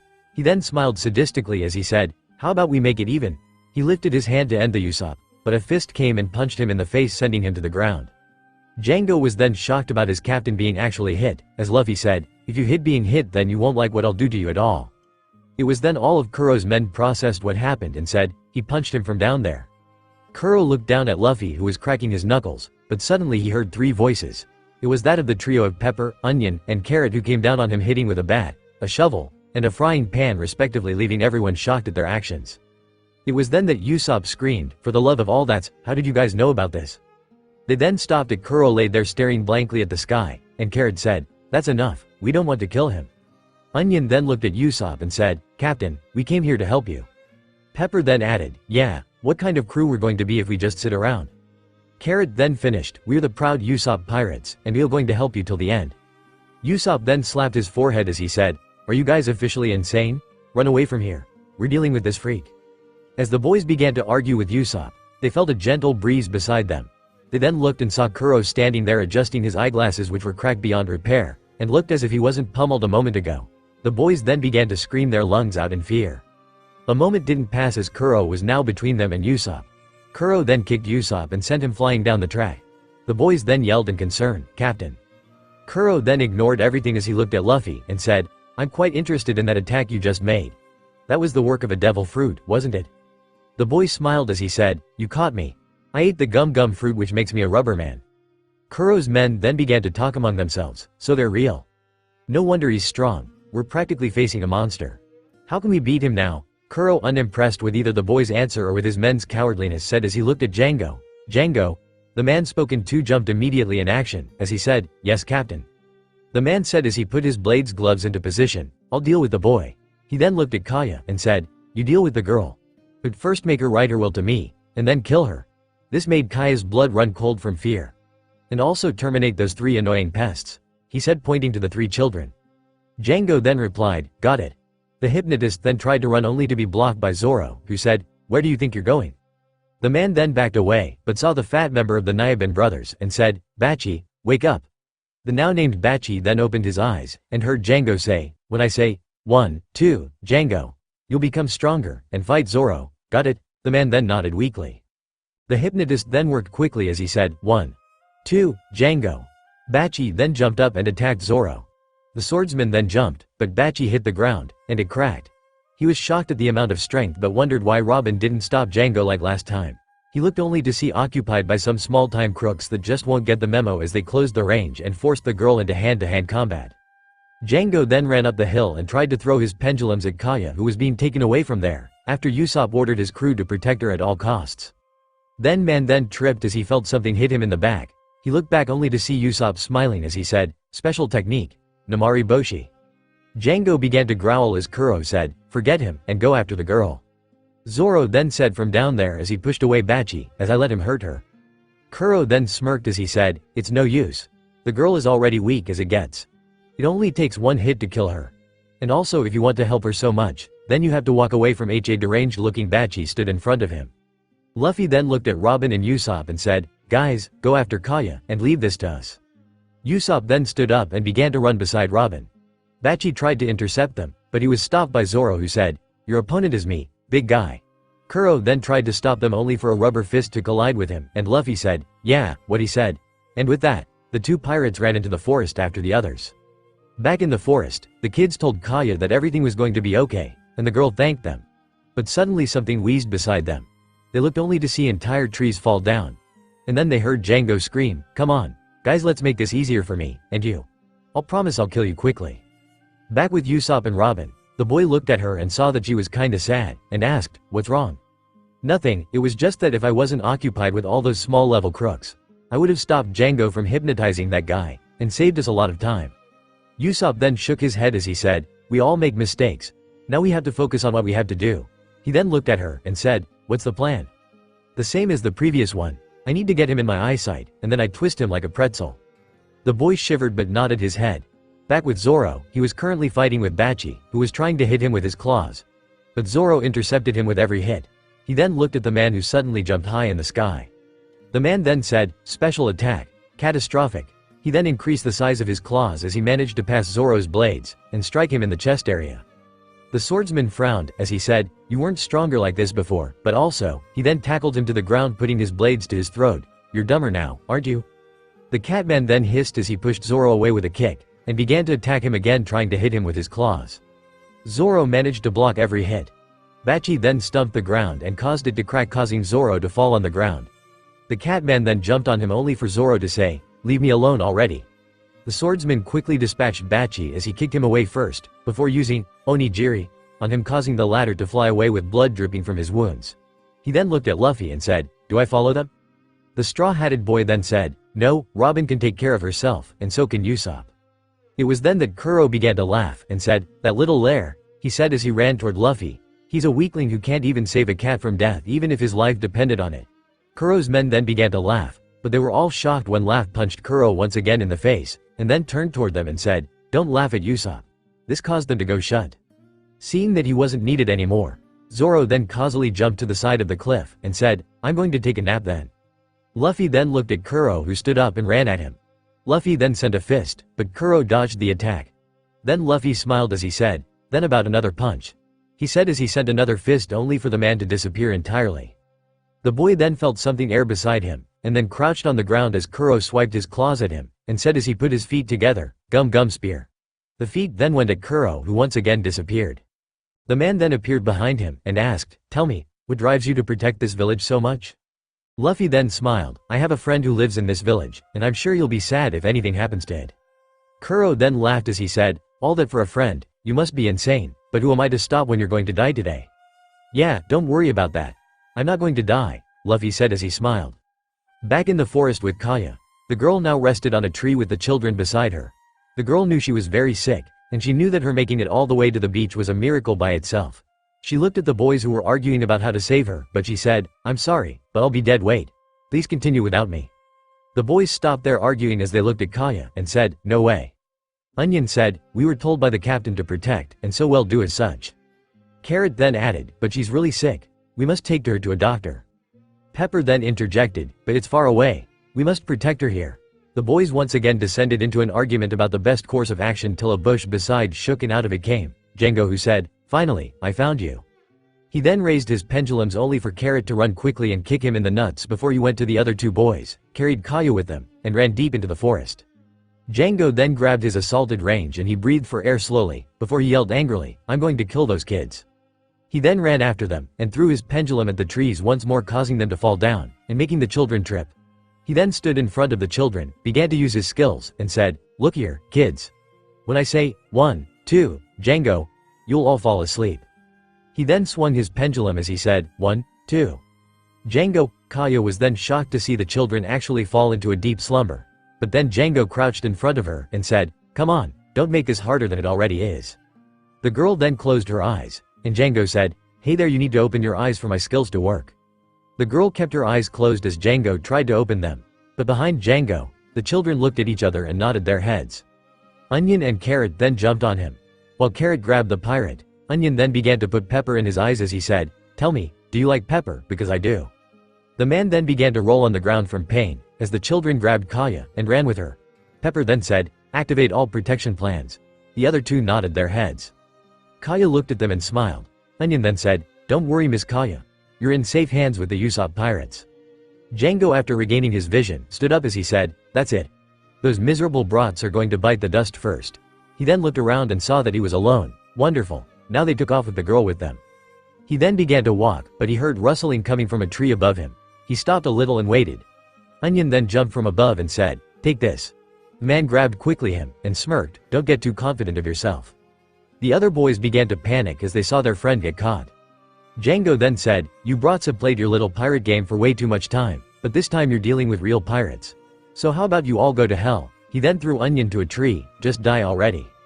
The other boys then jumped and began to attack him. First, Pepper tried to hit him with his bat only for Django to sidestep him and kick him in the head, causing the boy to double over. Carrot then jumped from above the tree to hit the pirate in the head, but was unlucky as he was punched in the head, causing him to fall to the ground. Pepper then stood up and said, "I won't fail, Captain Usopp." He then ran lifting his frying pan as he tried to hit the pirate, but the man shrugged as he lifted his leg and put it on the boy's head while the latter attempted to strike him. Kaya, who was hiding in the bushes and who had had enough of this, jumped out and said, "Please stop."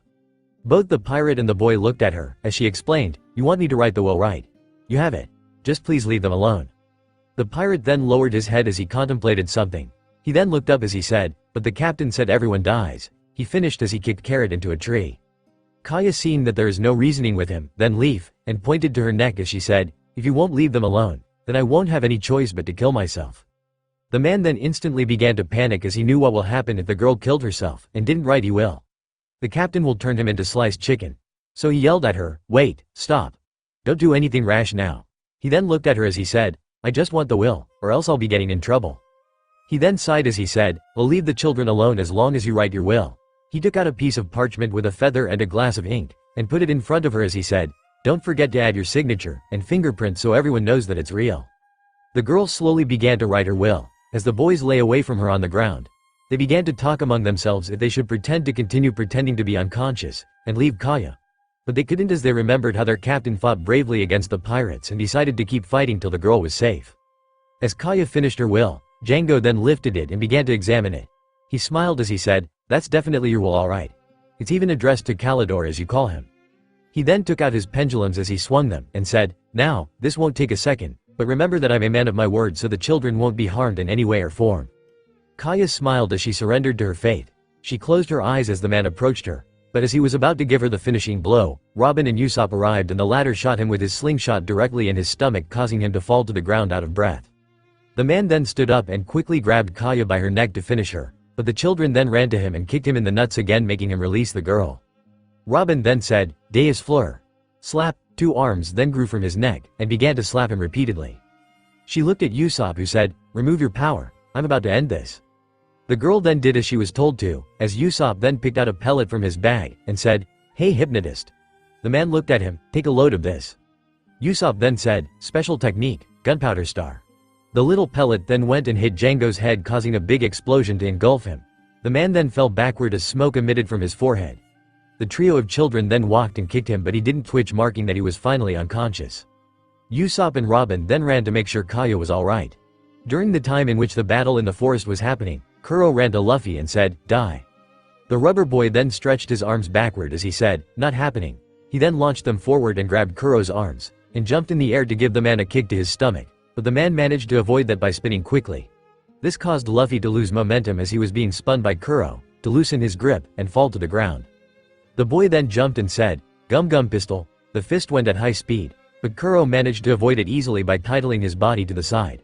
Luffy then yelled, "Gum Gum," he said as he sent out his legs to under Kuro, leg sweeper. The man this time jumped in the air. Luffy then laughed, "Hug got you.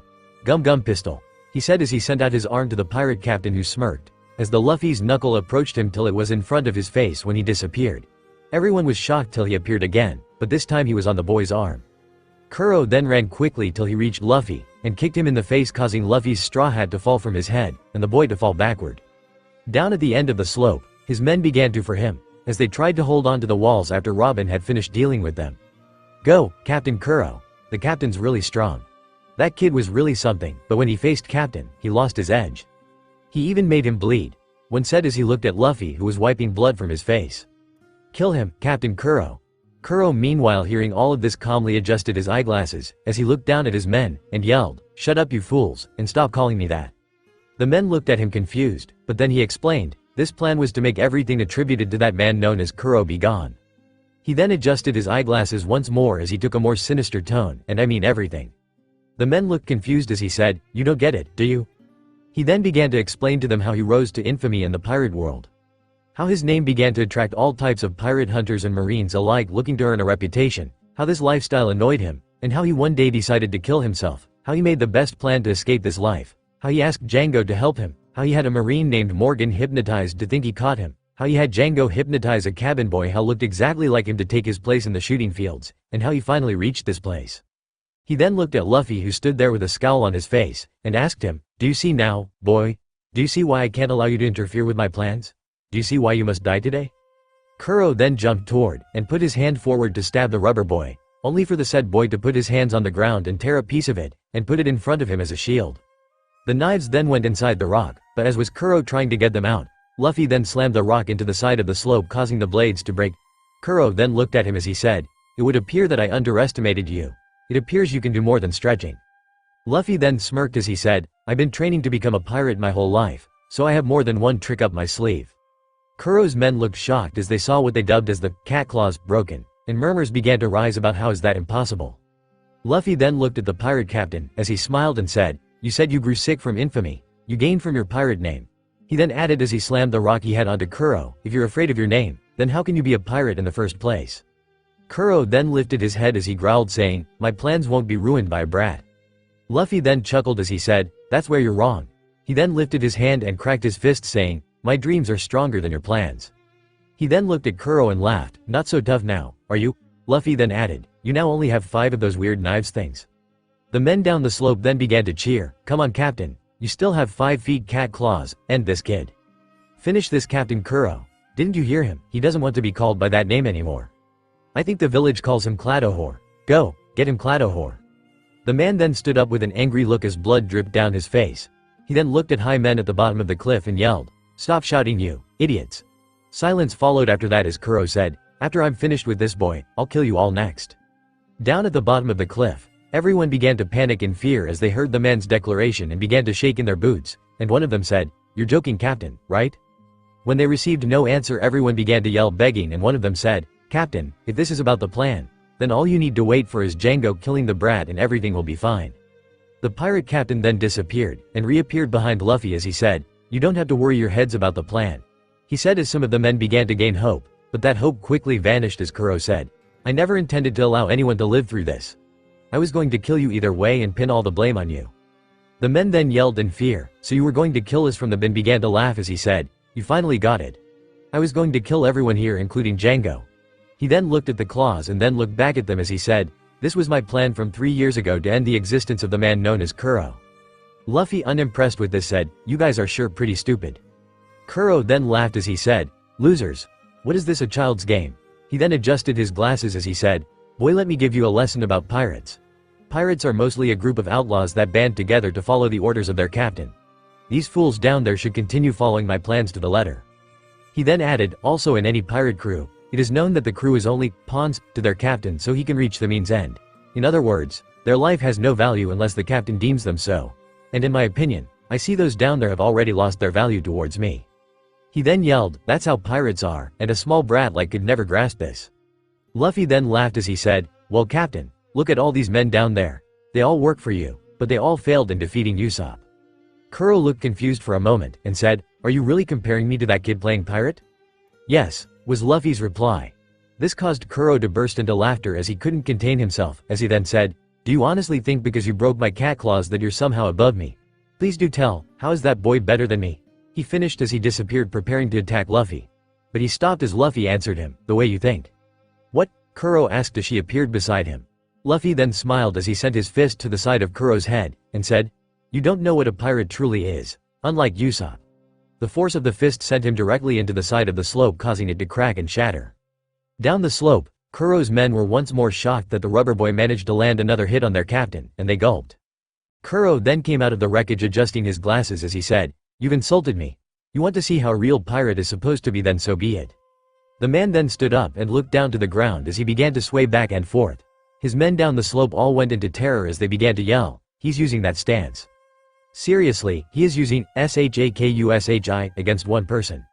Wait, didn't he say that he was going to kill us?" Luffy then looked at the men and wondered why they all were panicking in such a way, but they continued to beg and try to bargain with him. "Captain, if you let me go back to the sea, I won't say a word about you. Please Captain, just let me live. Me too, I won't say anything." Luffy then asked himself, what are they talking about? The men continued to beg and plead for their lives, but tea all landed on deaf ears as Kuro said, "Shikushi." He then disappeared in a blur. Luffy then began to look around but noticed nothing. Back on the pirate's boat, Nami, who managed to escape during the chaos that ensued after Kuro's and Kaya's arrival, came out of the ship cabin as she held a bag full of money. However, she was disappointed as she said, "What a waste of time. To think, I thought I could get a good score from here." She then looked down to the battleground, and saw all the men panicking as they stood, so she said to no one in particular, "What is happening? Did the battle already end?" She was then shocked as she saw one of the men get slashed through his torso, and fall to the ground as blood gushed through his wounds. This was also followed by another man who was attacked, this time through his back. Another one was then attacked on his legs. Meanwhile, some of the men began to plead in fear, "Please Captain, end this, and let us live. We won't tell anyone." However, he was only met with a slash to his stomach. Luffy then began to look around in panic as he couldn't understand what was happening. He then looked around him and saw that the path he was standing on was now slashed. He was shocked at how easily this guy could slash through objects. "Please Captain, stop." One of the men then said, "It's no use. He won't stop this until he's tired. This is worse than silent step, since he can't see his targets. Everyone run for higher grounds." Amy, who was still standing on the top of the ship, then asked herself, "What's going on? What is happening? Those people are getting massacred. Why?" Luffy then looked at the men as they all tried to run away from Kuro, but failed to do so as the man continued to cut through them. He then yelled, "Come and face me head on, evil butler." Luffy then yelled even louder as he was enraged very much, "What the hell do you think your crew is?" Nami only stood there shocked at Luffy's compassion and ideals, and could only say, "Luffy." Luffy then saw that the line of cuts continued to go up the path toward him, but he braced himself. It suddenly stopped as finally, a large cut appeared on Luffy's torso as he cried out in pain. But his was also Luffy actually needed to pinpoint Kuro's location, so the rubber boy bent backward as he grabbed Kuro's coat and then slammed him to the ground. Luffy then smirked as he said, "Got you." Kuro then laughed as he stood up saying, "You're truly an idiot. Defending those pawns is some heroic act. Look at them now, they're all in pain and half dead. You should have allowed me to continue my work." The runner boy then took a fighting stance as he said, "There's no way in hell that I'm ever going to be like you." The man adjusted his glasses as he chuckled quietly at Luffy's declaration, "That means that you'll survive this, which is wrong on all accounts." The man then proceeded to take his stance again, only to see Luffy jump on him, and coil his feet and arms around his torso. Kuro then yelled at the rubber boy, "Let go of me, you brat." Luffy then smiled as he said, "Yeah, not happening." Luffy then added, "Now say goodbye to that plan of yours because it's going to dust." Kuro was shocked beyond belief as he said, "What?" Kuro's men then saw this and one of them said, "Look, he got Captain." "Wait, that means we won't be killed. Go get him, rubber man." Luffy then arched his body backward as he then sent his head back toward the man cheering for him as he said, "Save your cheers. You're next on the chopping block." Kuro, who couldn't accept reality, then said, "My plans can't fail." Luffy then sent his head forward at high speeds till it slammed into Kuro's head as he yelled, "Gum Gum Bell." The pirate captain then fell backward as he sat blood out of his mouth. He then fell onto the ground as Luffy let go of him. Kuro's men then began to murmur among themselves, asking how that person that is so strong as to beat their captain in combat. All their questions were answered when Luffy said, "I'm Monkey D. Luffy, the future Pirate King." All of them then looked at the rubber boy, and yelled, "Are you crazy?" Luffy then replied by throwing their captain at them, and saying, "Go away from this island, and never come back or else." The men then began to collect their fallen comrade and ran to the ship to sail away from the monster that defeated the monster that they worked under for so long. The boy then fell forward from exhaustion as Nami caught him, and she said, "Guess even you have your limits. Can't stand from how many times you got cut." She then asked something, "How did you get angry when he cut his men? I mean, he wasn't wrong though. Most pirates see their men as only numbers and pawns." Luffy simply shrugged as he answered, "I just don't like that." A crew is a family. We're nakama. Nami then smiled at him as she said, "You're truly a dork. Here." She then handed him his hat as he walked over to Zoro and punched him awake. "Wake up sleeping, ogre." The man looked at her annoyed as he said, "Was that necessary?" "Yes, now carry Luffy, and let's go meet with the others." She then walked as Zoro picked Luffy silently following her. Backwards, Robin was looking over Kaya, while Usopp looked at the three boys and said, "Hey guys, can I ask a favor from you?" The three boys nodded their heads. Usopp then said, "Keep everything that happened today a secret, alright?" The boys then began to argue about this, but then Kaya said, "Why Usopp? We must clear this misunderstanding to the villagers." Usopp then shook his head as he said, "No, they won't believe me. I'm the village lair after all. Plus, this will only lead to unnecessary fright." They all agreed that it would the island's best interest that no one knows what happened today. They all then saw Nami, Zoro, and Luffy come to them.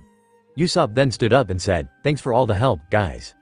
They then all laughed at him saying that they only did it because he acted, while Nami said she was only interested in the treasure. As the sun rose on the rest of the island, people were confused as to why Usopp didn't wake them up like usual. Some shrugged, others were sad since Usopp was their alarm clock, and others readied themselves for a heavy prank from the boy. Back with Kaya, she went back to her mansion and was tending to Mary's wounds and the other servants who turned out to be alive as well, though barely, if it weren't for Mary giving them first aid. Kaya told Mary about how Usopp told everyone to keep what happened at the slope a secret, which surprised him. She then told him, "Mary, I have an idea as to how to thank them properly." Usopp was then seen with the Usopp pirates, as he encouraged his crew to follow their dreams and disbanded his crew since he was going out to sea to be like his dad. The next morning near the slope where the battle happened, Luffy and his crew stood as they waited for Kaya's surprise, which she promised them when they were having breakfast. They stood there as Zoro asked Robin, "Do you know what she is going to give us? You did sleep at her house yesterday." The girl shook her head as she said, "I don't have the slightest clue." Nami then said, "I really hope it's a treasure." Zoro then retorted, "Do you think about anything other than treasure?" "Yes, oranges." The girl said happily. They then looked and saw something sailing in the sea. Their eyes widened as they saw who was sailing it. It was Mary. The ship then docked, and Mary came down from it as he began to describe it. "This ship is the Going Mary. The controls are in the back. The kitchen is on the upper deck. Also, the girls' room is also on the upper deck while the boys' room is on the lower deck. However, since we have a couple on board, we added a third room for them." This statement made both Luffy and Robin blush. Luffy then shook his head and went to see the ship as Mary tried to explain the ship control to him before Robin pointed him to Nami was technically their navigator. They then heard a scream as they saw Usopp falling down the slope with a comically huge bag on his back. Robin then crossed his arms in a huge net of arms and stopped the boy. She then walked with Luffy and boarded the ship. Usopp then squeaked, "Thank you." He jumped on his feet and looked at Kaya. He then said, "Well, Kaya, I'm going to sea. When I come back, I'll tell you a whole bunch of stories." Kaya then nodded her head as she approached Usopp, and did something that caused the poor boy to short-circuit quickly. She kissed him on the lips as she said with a blush, "This is a goodbye present." And then she added, "And I promise you by the time you return I'll be a doctor." The boy nodded his head as he said, "Okay." He then looked at Luffy and said, "Well, I guess we'll see each other at sea." Luffy then scratched his head as he said, "What are you talking about?" This made the boy look confused as Robin added, "You're already a part of the crew, Usopp." So then Zoro said, "So jump on already." The boy then laughed as he jumped saying, "I'm the captain." This annoyed Luffy, who said, "No, I am." The two then descended into a fight about who's captain with Zoro sleeping beside them. Robin then walked and Nami saw her, so she then asked, "Are you going to tell me how you two met?" The raven-haired girl smiled as she said, "Come, let's go somewhere more private." One perverted cook after Luffy and his crew left Syrup Island, they began sailing around in their new ship. The Going Mary became quickly like a home to them as they quickly got used to it. During their first adventure on their new ship, they managed to dock on an island where they met a man stuck inside a small treasure box named Gaiman, who protected the island's rare animals from poachers. It turns out that Gaiman was once a boy who found 8 treasure boxes on top of a hill on the island but couldn't get to them due to him falling inside the treasure chest, limiting his mobility. Luffy, being the good he is, then went up and opened the boxes, telling him there is nothing inside, which helped the man finally learn their secret before the crew finally left, not before Luffy got shot a couple of times, much to the amusement of Robin for trying to eat Gaiman's animal friends. Now, the Straw Hats ship was currently bobbing on the waves, as the crew sat on it waiting for their new adventure. One of them, however, was sitting with a contemplating look on their face as if they were re-evaluating their life choices. Nami sat on a chair as she watched the waves gently move and thought about how Luffy and Robin actually met. A lone tear slid down her face as thought how her fate was cruel to no extent. The girl still remembers the talk she had with the girl that she could call her best friend.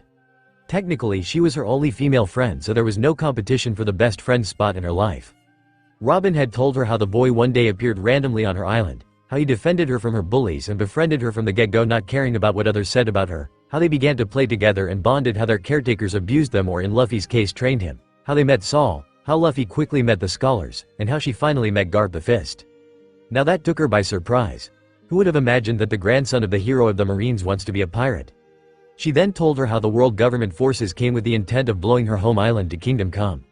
She told how Luffy promised her that he wouldn't let her island be destroyed since they were friends, how they managed to get the trigger that would summon the Doomsday Call on Ohara, and finally how they managed to deliver to Garp and save the island.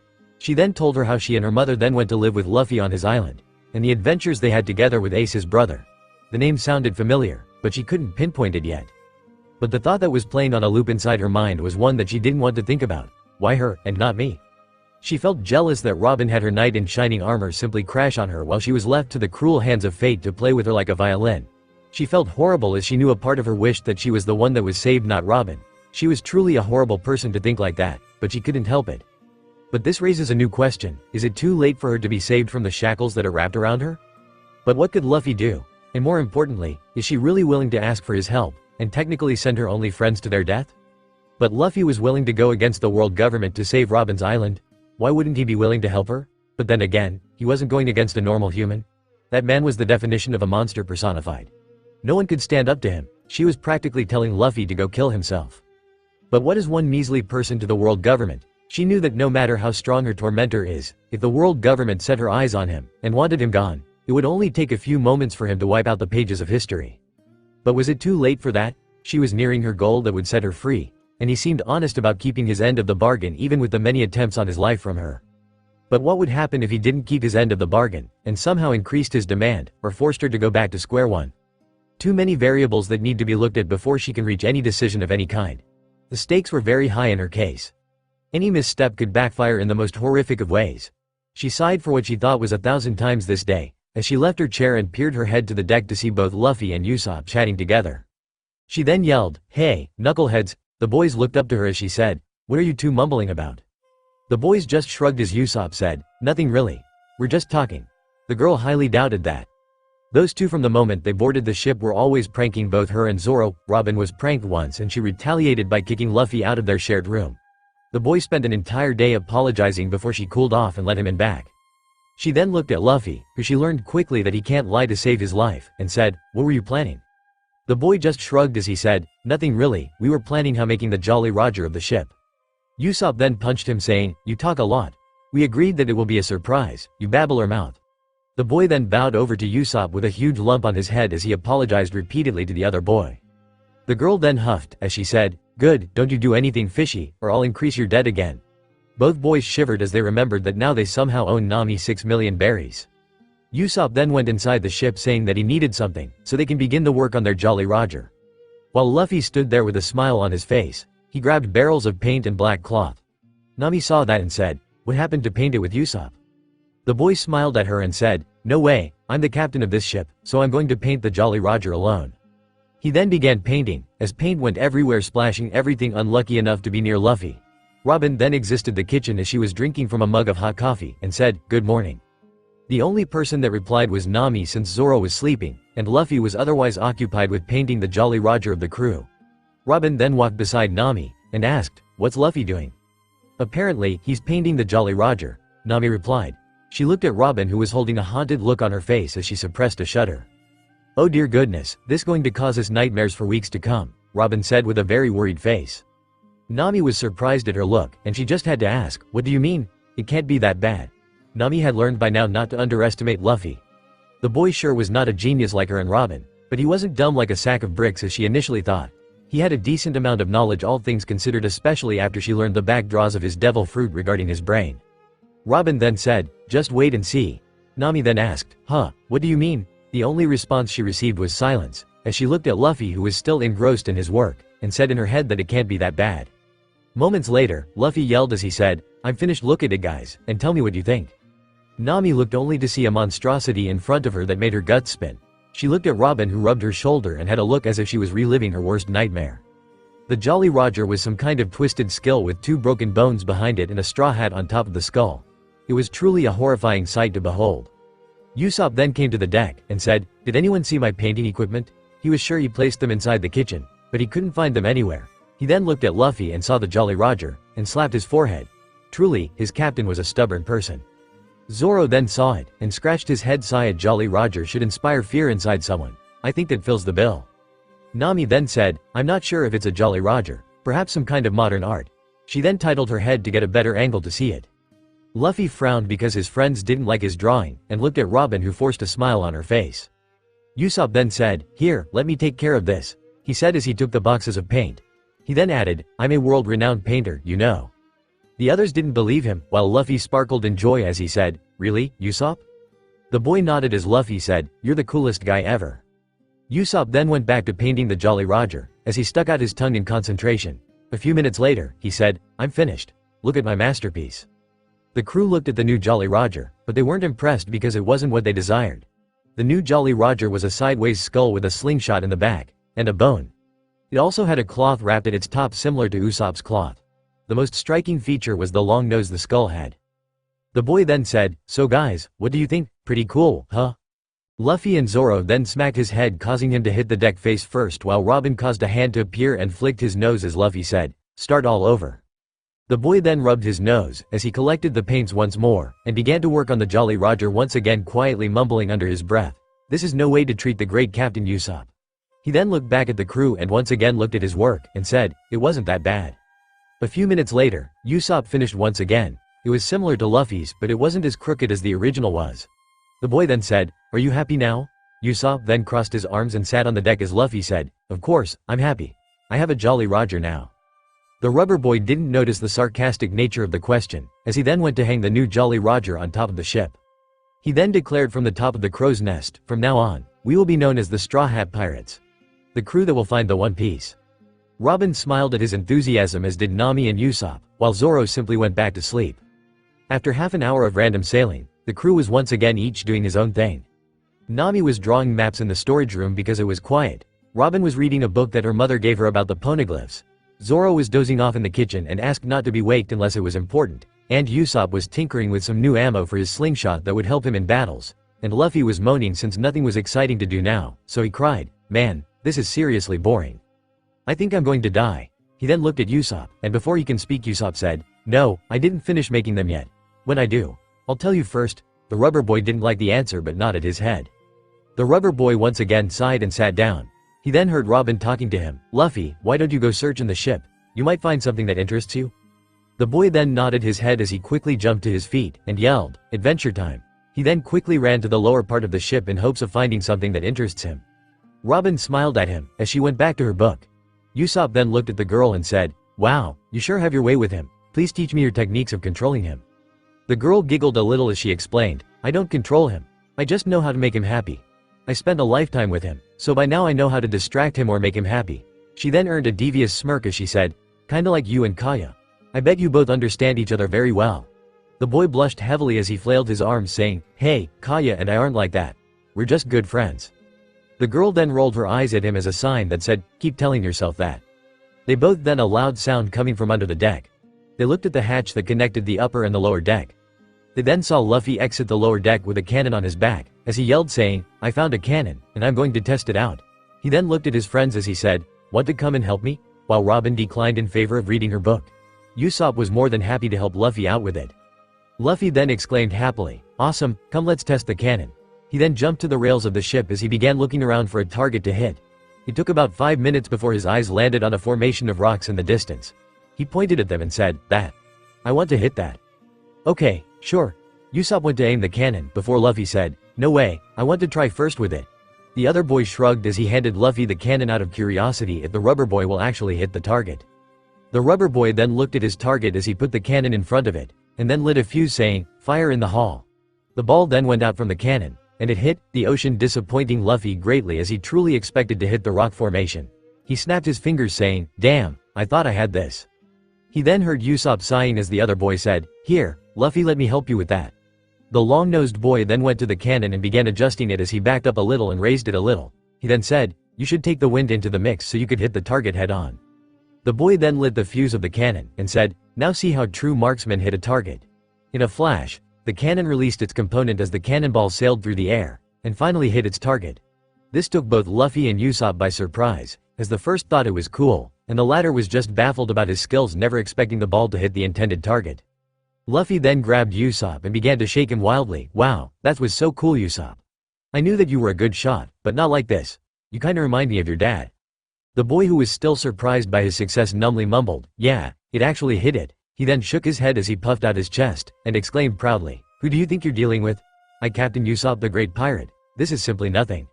The boy's proud rambling was cut off by Robin, who said, "Are you sure, oh great Captain Usopp? Because for a moment there you seemed a little surprised that you hit?"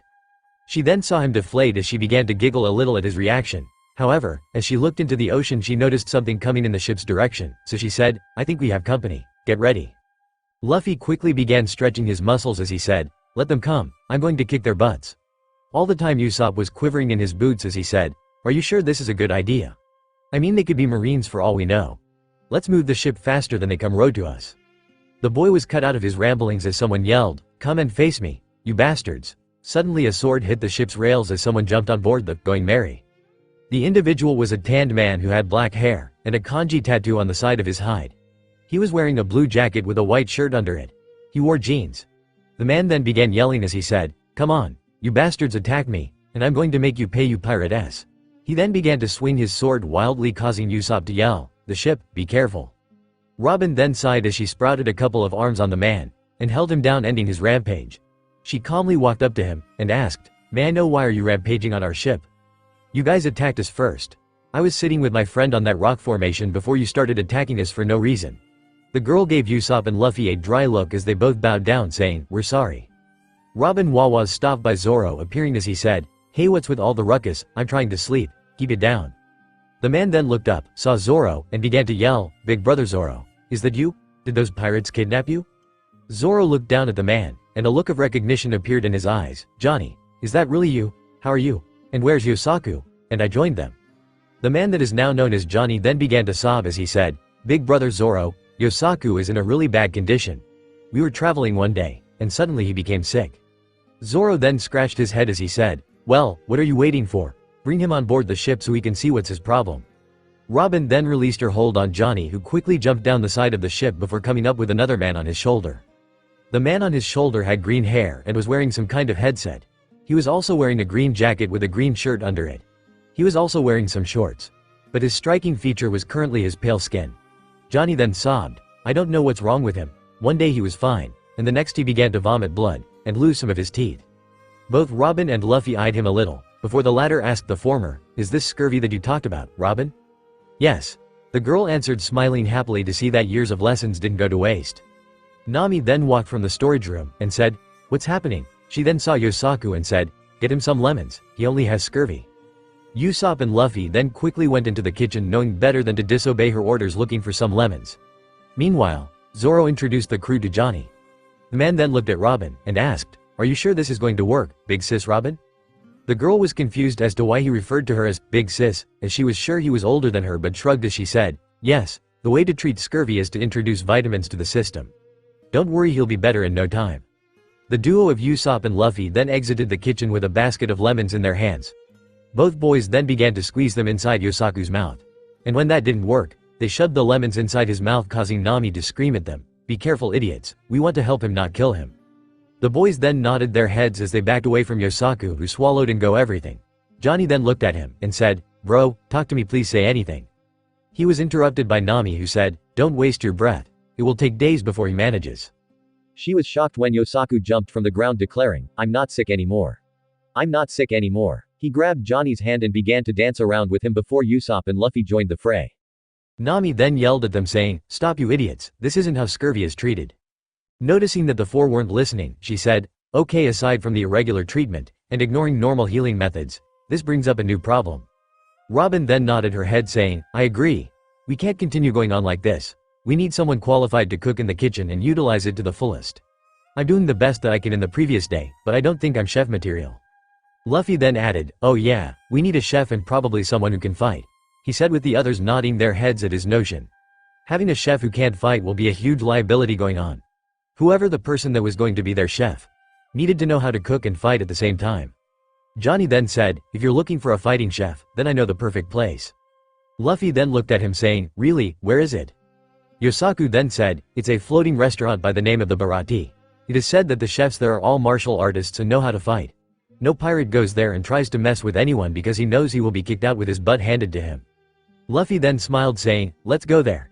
Johnny then turned to Zoro and added, oh yeah, big brother Zoro, I heard that the man you were looking for was passing by these regions. Zoro's eyes then widened considerably as he said, we're definitely going there. Luffy then yelled, well, you heard him. Let's set the ship towards the Barati. Everyone smiled, but suddenly they all heard a thud. They then heard Johnny screaming, Yosaku, what's wrong, you were just fine a moment ago. This stupidity angered Nami, who screamed, leave him be. He needs time to rest. This isn't a magic show, you know.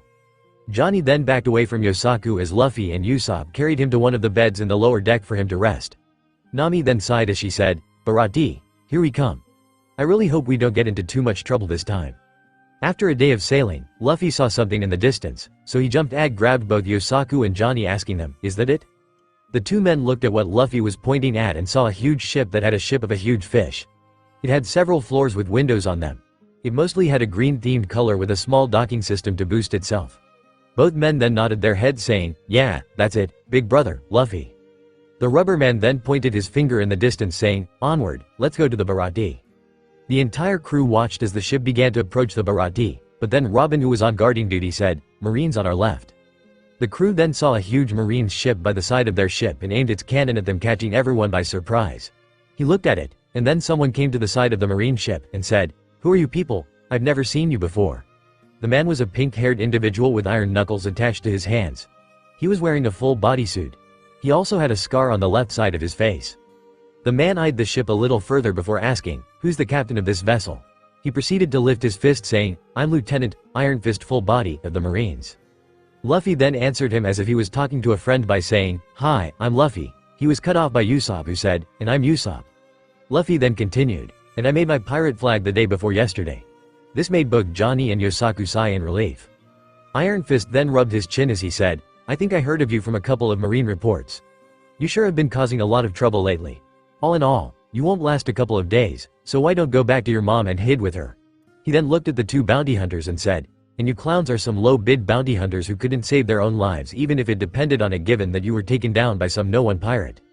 This made both Yusaku and Johnny feel annoyed as Yosaku then yelled, who are you calling some low-bid bounty hunters? Johnny then added, yeah, we're the greatest bounty hunters in the entire East Blue.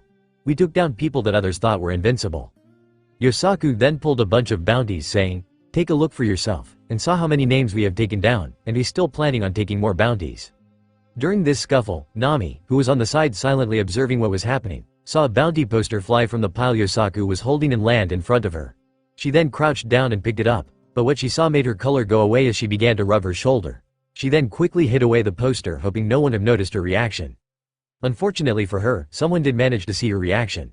Robin, who was on the crow's nest, watched Nami as she picked up a wanted poster that flew from Yusaku's pile, but paled when she looked at it. The raven head then formed an eye beside Nami and saw who the bounty belonged. It was the fishman. Arlong. This made the raven head wonder if Nami had any type of relationship with said pirate. She then saw the ginty in her pocket, before taking a deep breath and walking over to the others. Johnny and Yosaku, who attacked full body after brandishing their winds, were now thrown against the deck of the ship, as the Marine warned them that the next time he won't go so easy on them, and would kick their ass if they even tried a stunt that is similar to this. Full Body then looked at his men, and ushered with his head to the Going Merry.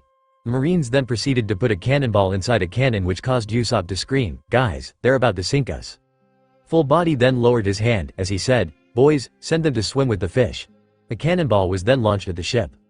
Quickly jumping to action, Luffy stood on the side of the ship as he began inhaling air. He said, gum gum balloon. The cannonball then hit Luffy square in the stomach, but with the properties of his skin, he was able to send two away flying. This made Full Body eyes go wide, as Usopp, Yosaku, and Johnny all screamed in unison, what the hell just happened? The boy laughed as he said, that was a close one.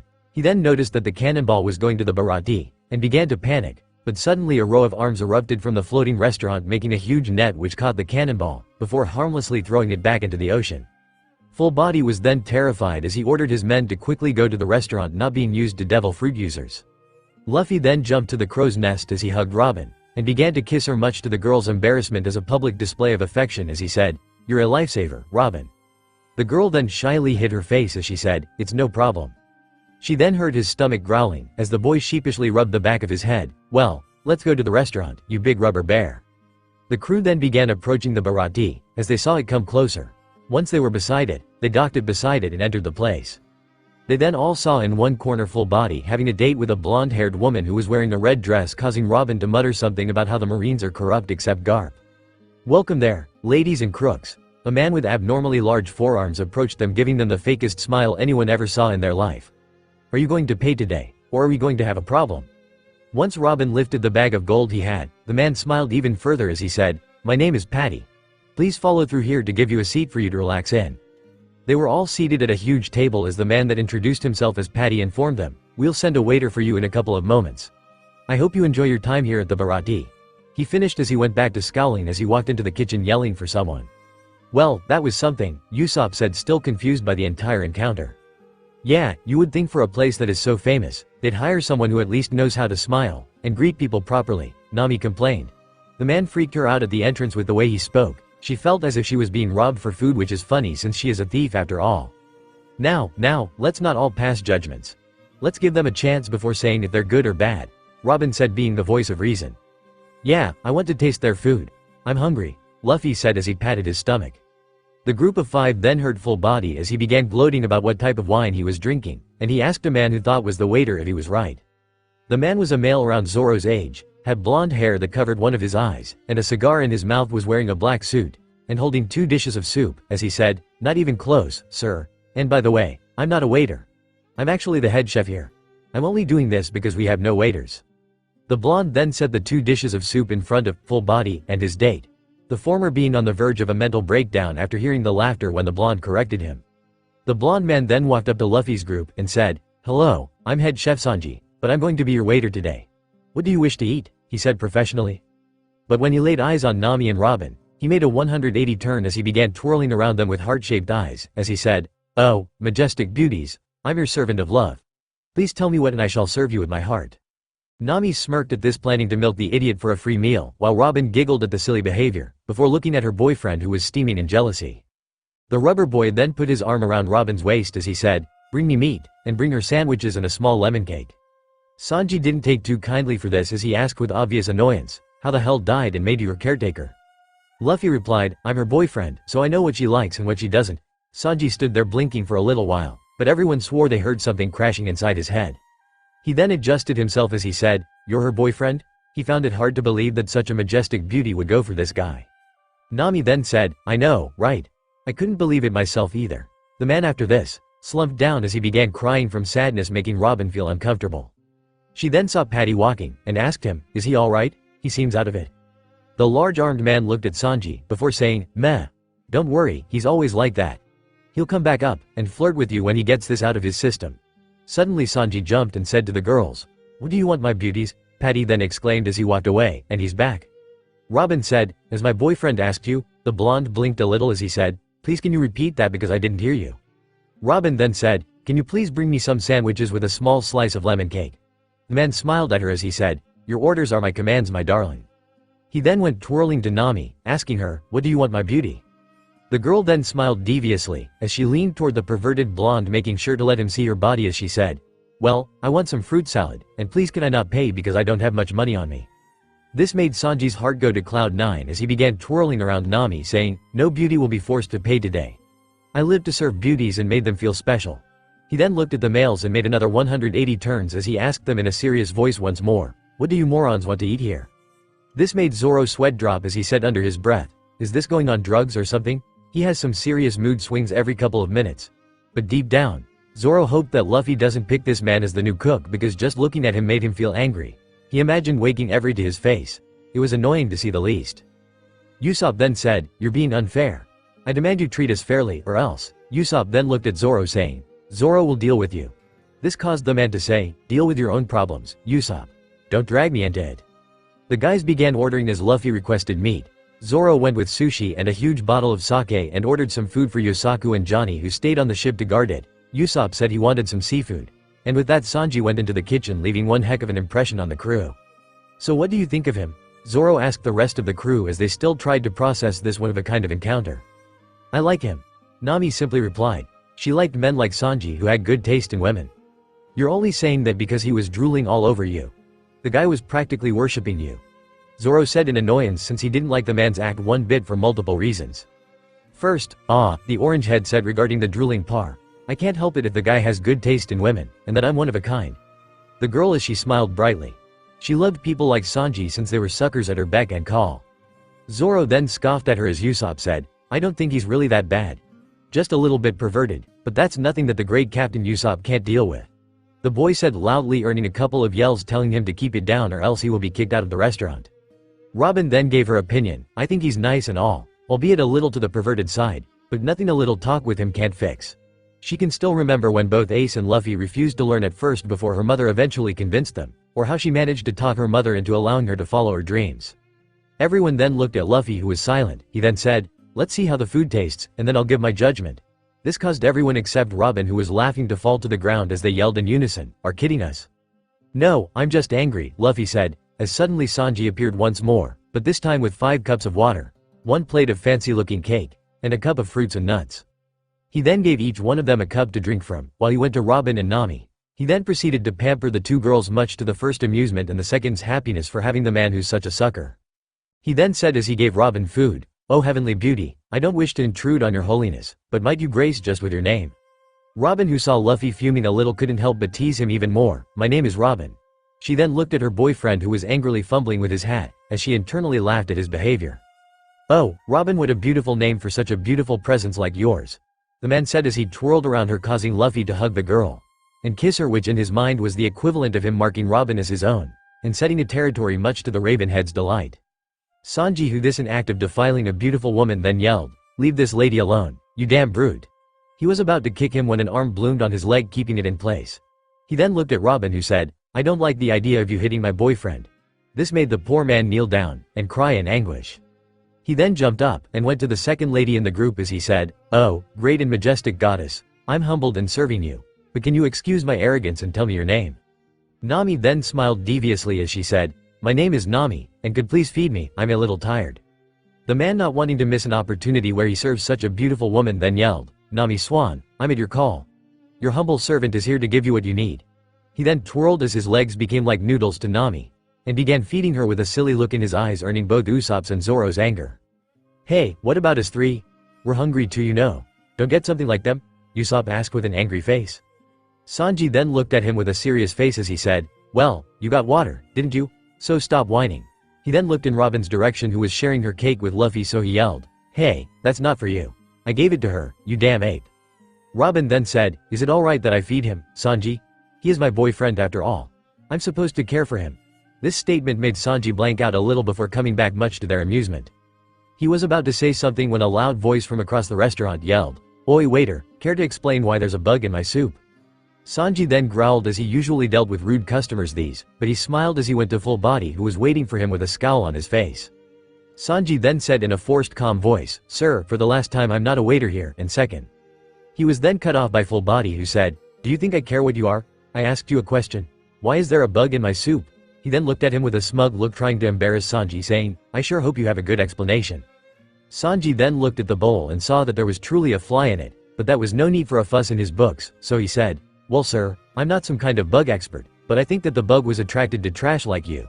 He then smiled as Full Body fumed, so he said, is that all? Because I got better things to do with my life. Sanji was then hit in the head as Full Body said, I'm the lieutenant of the Marines, Iron Fist Full Body, and since I'm here you'll listen to me, you damn punk. His date tried to stop him, saying, please stop. She was pushed aside as Full Body roared, no, I won't. Since I'm a paying customer here, that means I'm right, and I want to know why was there a bug in my soup, and I want to know now. He finished as he slammed the dish of soup into the ground. Full Body began to feel proud of what he did because many chefs began to whisper in fear, so he thought they were talking about him, but what he didn't know was that they were talking about Sanji, who had a blank look on his face as he said in a cold voice to Full Body, can money fill your stomach? The man dumbly replied by asking, what? Sanji then said as he kicked Full Body in the face, can money fill your stomach? He looked at the downed Full Body as he said, insulting a sea chef's work is a death sentence. He then proceeded to wail down on Full Body as many other chefs told him to stop to no avail. Eventually, he stopped, but that was when Full Body was a bloody mess between his hands, as he said, let this be a lesson for next time, never waste away food. Luffy, who was watching this, said much to Zoro's annoyance as the food was finally served to them, "I like him." An elder voice then rang through the entire restaurant. "Little eggplant, chasing away my customers. Again? This must be a new record." Sanji then threw full body as he said, "Owner Zeph." He was then stopped as a wooden leg kicked him in the head, preventing him from finishing his sentence. The owner of the voice, now known as Zeph, was a tall man with a very tall chef's hat on his head. He had a large blonde mustache and both ends of it were tied in a braid. His most striking feature was a wooden leg instead of his left leg. The man then proceeded to berate the young chef as he hit him on the head, repeatedly complaining about how Sanji was always kicking out customers, flirting with women, and drying up his business. He then looked at Full Body, who had a smug look on his face, but that didn't last long as a wooden leg smacked him on the head as Zeph said, "And you go out of here. We don't want your money." Full Body then yelled, "What the heck is wrong with this place? Even the owner doesn't know how to treat customers." Zeph laughed as he said, "We do not need the likes of you here, in the sea. You eat what you get and don't complain about it." Full Body wanted to argue, but one of his men then barged in yelling, "Sir, the prisoner escaped." Full Body was shocked as he yelled, "No way that's possible. We kept him without food or water for 3 days, he shouldn't be able to move." The Marine wanted to add something, but then a gunshot was heard as the Marine fell to the ground. Then a man with tanned skin wearing a gray outfit entered the restaurant and sat on one of the seats as he said in a dry voice, "Food." Patty, who previously welcomed the crew, came back with his fake grin, as he asked the man, "Greetings my fellow crook, and what are paying today?" The man then lifted his gun as he said, "Is lead good?" Patty smiled as he lifted his hand to hit him, but was stopped as he felt something holding him back. He looked only to see a disembodied hand stopping him. He then heard Robin saying, "The gentleman over there will be eating with us today." Patty then lowered his hand as he looked at the man saying, "You got lucky, punk." The man then LND said, "I don't need charity." Robin smiled as she said, "And who said it was charity? Is it so wrong to help someone in need?" "Why are you helping me then?" "Because I want to. You know I know how it feels to be hungry, and wish to eat, so how about you come here and you eat with us?" The man then calculated his choices and saw that he had no alternative, so he stood up and wobbled to the crew. The moment he sat beside them, he said, "Thanks, and my name is Jin." Robin smiled as she said, "You're welcome, and my name is Robin, and those are my crewmates Luffy, Zoro, Usopp, and Nami." Suddenly a plate was placed in front of Jin, by none other than Sanji, who said, "Eat, free of charge." "Hey, I said won't take. No, I also know how it feels to be hungry, and wait for a meal, so eat." The man then dug in his food, as quickly as he can, and ate everything up in a couple of moments saying, "That's so delicious." He then looked at Sanji and thanked him. He then looked at the crew, and said, "You guys are pirates, right?" "Yeah, and I'm going to become the Pirate King," Luffy said in excitement. Jin then shook his head, "Well, I'm going to warn you not to go to the Grand Line because it's a dangerous place with a mind of its own. Heck, I was with Don Krieg and his fleet when we were down by one man." Luffy then said, "Man, that's some bad luck, but I'm still going." Jin then shook his head as he said, "Well, I warned you." He then stood up and said, "I have to leave, but thanks for everything." He then left after thanking Sanji one more time, taking a boat from the Marines who had run away in the confusion. Luffy then looked at Sanji and said, "Join my crew." Sanji looked at him saying, "Excuse me, I said join my crew. Come on, it will be fun." Luffy said in a hopeful tone that they found their cook. Sanji then said, "Sorry, but I refuse." "Then I refuse your refusal," Luffy declared, earning a confused look from Sanji, who said, "What?" "I said I refuse your refusal," Luffy repeated himself. "That's not how it works," Sanji said, but a voice then said, "Go with him, little eggplant, your cooking is horrible at best, and you're always scaring away customers. This place doesn't need you." Sanji looked at Zeph saying, "I won't leave this place until you acknowledge me, you old fart." He then walked away as Zeph said to Luffy walking away himself, "You have my permission to take him." Luffy then cheered much to Zoro's increasing headache as he said, "We found our chef." "But didn't he say he doesn't want to join?" Usopp asked. Luffy simply said, "Don't worry, I'll convince him." As that was happening, Nami was watching with interest everything. She saw Luffy's spirit, Robin's kindness, Zoro's strength and loyalty, and even Usopp's resolve. She then remembered her earlier inner struggle and reached a decision. She then said in a quiet voice that everyone heard, "Guys, I need to tell you something. The dawn appears." The atmosphere on the ship was tense. It was so thick that it can be cut by a knife. Everyone sat inside the kitchen waiting patiently for Nami, who said that she had to say of utmost importance that she needs to tell everyone. Zoro was now leaning against the wall of the kitchen while sharpening his katana. Usopp was sitting in the room sweating nervously, hoping that whatever Nami was going to talk with them about wasn't going to be life-threatening. Johnny and Yosaku sat together with their arms crossed on their chests, both of them wondering where one of their wanted posters went missing. Robin was sitting reading a book as she still tried to understand what is the connection between Nami and the Arlong pirates. And finally, Luffy was sleeping in Robin's lap while she played with his hair. Usopp then spoke, "Hey guys, why do you think Nami told us to meet her on the ship?" He paused for a moment as he added, "And why is it so important that she can't tell us in the restaurant?" The boy truly hoped it isn't something too dangerous. The fight with Kuro really shook him to the core. Sure, he fought them head-on and still won, but he didn't need more life-threatening adventures even though this comes with the manual of being a pirate. Zoro looked at him with a glance before returning to his swords, and answered, "Wait, and you'll find out." Then he added, "And where is she by the way? She dragged us to the ship to tell us something, and then she goes and disappears." Robin looked at him. "I think she's preparing something first to tell us whatever she is planning to, so the best thing to do right now is to wait patiently. Plus, she said that she had to bring something first, and she wasn't gone for that long, so I guess we can let it pass." The black-haired woman then returned to her thoughts about Nami. Is she trying to get Arlong's bounty? No, that's ridiculous. As much as Nami is resourceful, she can't defeat a fishman alone. Is she perhaps a member of the Arlong pirate? No, she made it clear that she hates pirates, whoever they are, and that this entire thing between them is just a temporary truce. Is she being used by them? That made much more sense. Maybe they are holding someone she cares about hostage, and she is forced to work with them. This also could explain why she seems to be greedy. She must be trying to earn enough money to pay a ransom. Luffy then said from where he was sleeping, "Whatever she has to tell us, it doesn't matter. She is Nakama, so we will help her out if it's necessary." The boy truly didn't care what Nami had to say. On some level, that is. He thought that if she was in trouble, he was going to help her one way or another, and he couldn't care any less about the fine details. Well, that's nice and all, but what if she was leading us to a trap of some sort? Usopp asked, fearful for everyone's life, and is in the first place. "I highly doubt that, Usopp," Robin said while flipping another page in the book she was reading, which caused the boy to ask her, "And how can you be so sure of it?" Robin then said, "I've long learned how to read facial expressions from my mom." The girl explained as she remembered when her mother told her that facial expressions can sometimes be the key between life or death. So naturally, during her training to understand the poneglyphs further, her mother trained her in various other things such as facial face reading, body movements, and much more. And to that she was eternally grateful. She then continued saying, "The moment Nami said that there is something important that she needs to tell us, her entire body tensed up and her face, although calm, her eyes were tired, sad, and had an earnest look in them which indicate that whatever she is going to tell us, it's real." Usopp then sighed as he held his hand to his chest. "Well, as long as you say so." Zoro then said, "Usopp, man up. If the captain says we're going to help her, and she leads us into a trap, then we walk into the trap, kick some people's butts, and go home." This caused Usopp to stare at him blankly before the boy yelled, "You know, we all can't be monsters, all you and Luffy, right? You don't need to be a monster. Just train a little, and you'll do just fine," Zoro said as if that was the most obvious thing in the world, causing Usopp to facepalm at him, as he yelled, "We all can't train like you." "Training is training," Zoro said calmly, further angering the long-nosed boy. As the two were about to continue their argument, the door opened, revealing Nami, who was looking kinda down with a very sad expression on her face.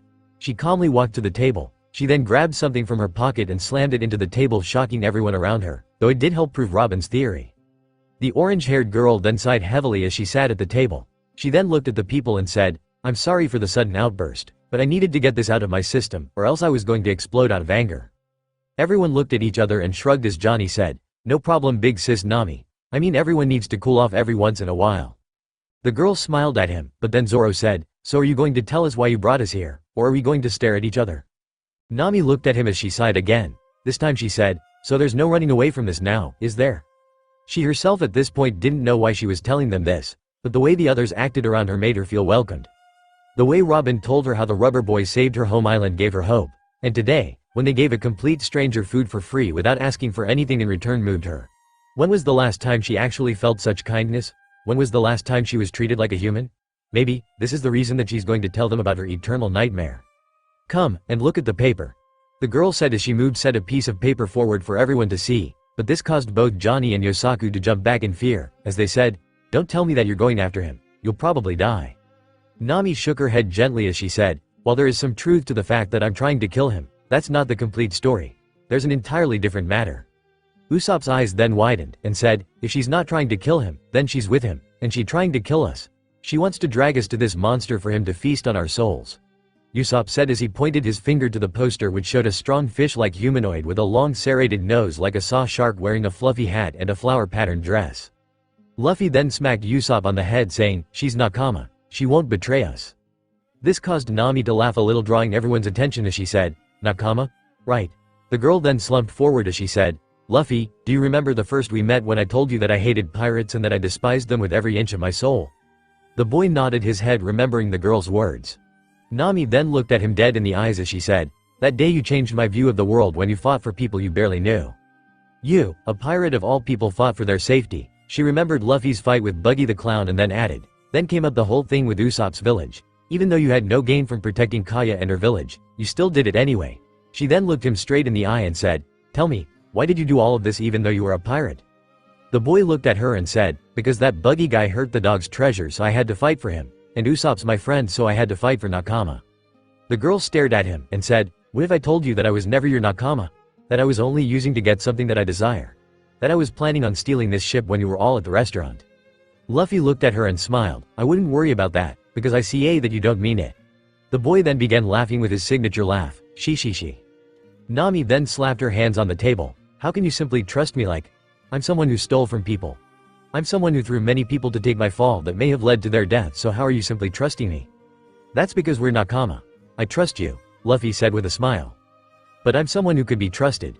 I'm nothing but a cheat." The girl then sat and began crying, so Robin hugged her saying, "Tell us, Nami, what's going on?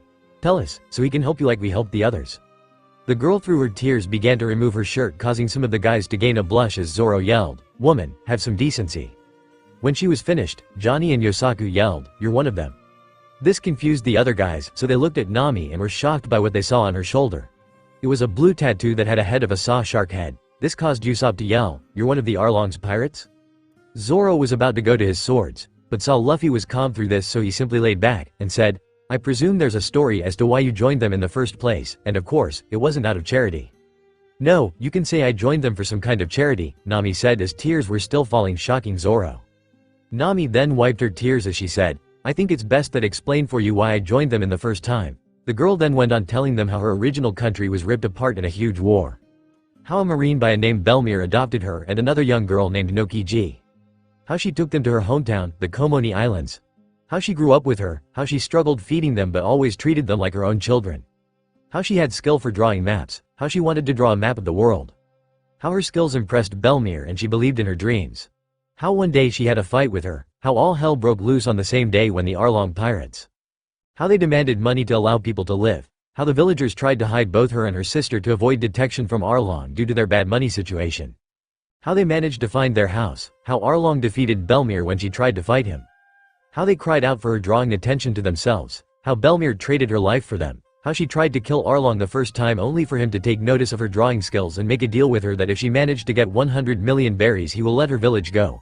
And finally how she began to risk her life to gather the money, and we finally reached this point where I'm with you. Nami looked around to see Johnny, Yosaku, and Usopp in tears. Robin felt her heart break into pieces when she heard the girl's story. The only thought that hit her was how can she survive through all of that. Luffy was the only one calm. He looked at Nami and walked to her. The girl looked at him, half expecting him to kick her out of the ship. Not that she can blame him, she was playing with him all this time. But that never happened. He simply hugged her as he said, "Don't worry Nami, I'll help you." The girl then began to cry and said, "Thank you Luffy."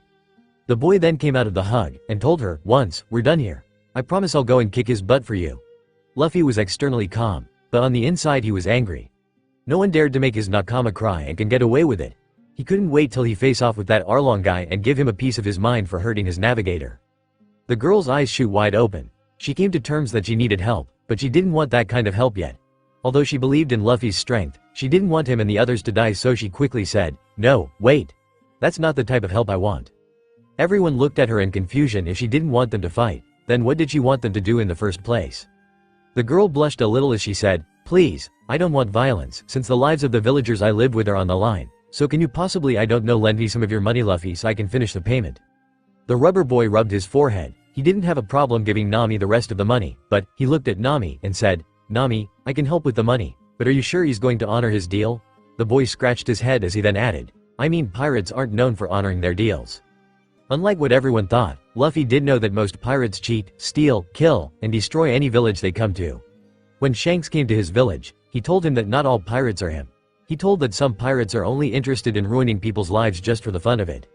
The girl looked at him unsure of what to say. She knew he was right, but she didn't want harm to come to her village or her friends for the first time since becoming a pirate thief.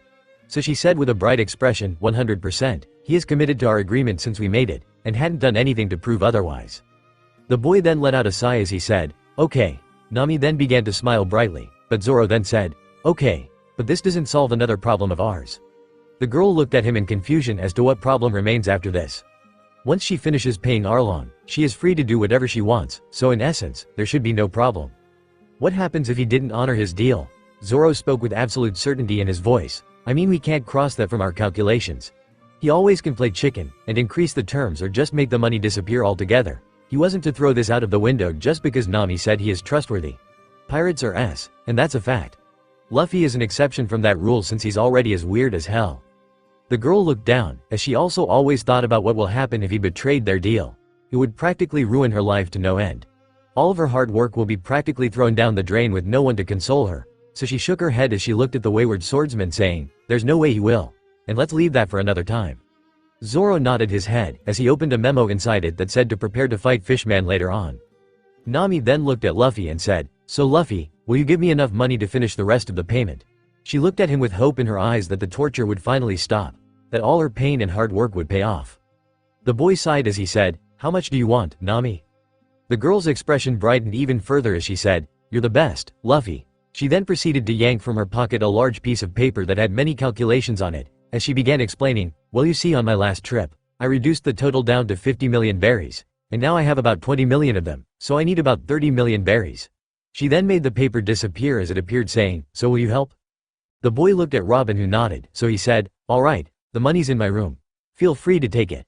The girl then stood up to go, but Luffy grabbed her arm and said, "We're here for you, Nami. Just say the word and he'll be gone for good." The girl then said, "Thanks, Luffy." When the girl left the room, Luffy said, "Alright guys, prepare to fight fishmen after we bring our cook." And with that, groans from Usopp emerged due to his fear of fighting fishmen. After that was finished, Luffy decided with the crew against Nami's best wishes to stay at the floating restaurant for a couple more days, so he can try and convince Sanji to join his crew. But the man was as hard as nails, and Nami said that they were on a tight schedule and that if she misses her date of return, Arlong will probably off her village. Luffy was right now wrapped around Sanji's leg, as he begged and cried, "Please just head inside," as he looked down at the boy and said, "What now? Don't you get it? I don't want to join your damn crew. I'm flattered that you want me to join the crew, but I won't leave this place until that old moron acknowledges my skills." A voice from the kitchen then emanated for everyone to hear as Zeph said, "And that's something that's not going to happen even if you grew wings, little eggplant. Go with the boy, and stop ruining my restaurant's food with your horrible cooking." Sanji then yelled back, "You'll acknowledge me, even if I had to beat it from you." Luffy then gained an idea, "Well, if you join my crew, we have Nami on it." The redhead then threw a mug at Luffy screaming, "I'm not some advertisement, you know." The rubber boy pouted as he rubbed the assaulted area, and then looked at Sanji who had hearts in his eyes as he said, "Nami Swan, I am your enteral servant of love, and I will serve you faithfully." The man then regained his posture as he said, "No, even with such beauty on board, I can't leave this place, I'm sorry." Luffy then returned really bummed out to his seat, as he began to eat his meat. He then felt Robin put her hand on his shoulder as she said, "Let me try with him." The boy honestly didn't like the idea of Robin talking with Sanji, since he always flirted with her, but he had no other choice. So he nodded his head, and with that, the girl stood up and went up to the cook. The moment the man saw her, his eyes turned in hard, and he said, "Robin-chan, I'm your..." He then adjusted himself as he said, "I perceive you came to talk with me." The girl smiled as she said, "Perceptive, but no, I want to ask you a question." The man blinked but nodded his head telling her to ask, so she said, "Sanji, what is the real reason you don't want to leave the place? I mean, there has to be more than Zeph acknowledging you." The man then took out a cigarette and said, lighting it, "Well, you see, I owe everything to the old man in there, so I can't just up and leave this place." Robin understood from where he was coming. Whatever was the story between Sanji and Zeph, it made the former feel indebted to the latter. This means that Sanji thinks he's doing Zeph good by being here, and not living his life. "Sanji, I can't claim I understand what happened between you and Zeph, but have you ever looked at it from Zeph's perspective?" The blonde-haired man looked at her in confusion as she began to explain further, "I mean, he did what did for you to live, but what you're doing now isn't living.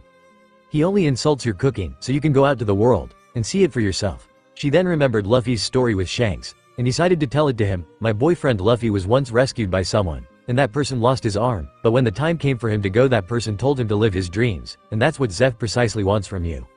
Sanji looked at her, captivated by her words. They all rang true in his head, but deep down he still couldn't leave this place. Zeph was like a father to him. He sacrificed everything he had for him, so he can't just leave him alone, and just disappear on a moonless night. On the other hand, what Robin said was also true. The old geezer didn't want him to stay here and rot till he's nothing but an old man. He was lost in his thoughts, trying to think of a way to reply to the black-haired girl who only smirked and said, "When you find the answer, tell me." She then went to her table. Zoro then looked at her and said, "So what happened? Did you convince Captain Flirt to join us?" "No, I didn't, but I think I came close enough to convince him. I'm just letting him think about it," she replied. Zoro then looked at Luffy, wanting to convince him not to take the cook, since he didn't like him from the start, but then the doors were suddenly slammed open. Everyone then looked at the doors and saw two figures enter them. One was Jin that Luffy and the others helped a couple of days back, and the other figure was a giant of a man who was holding onto Jin.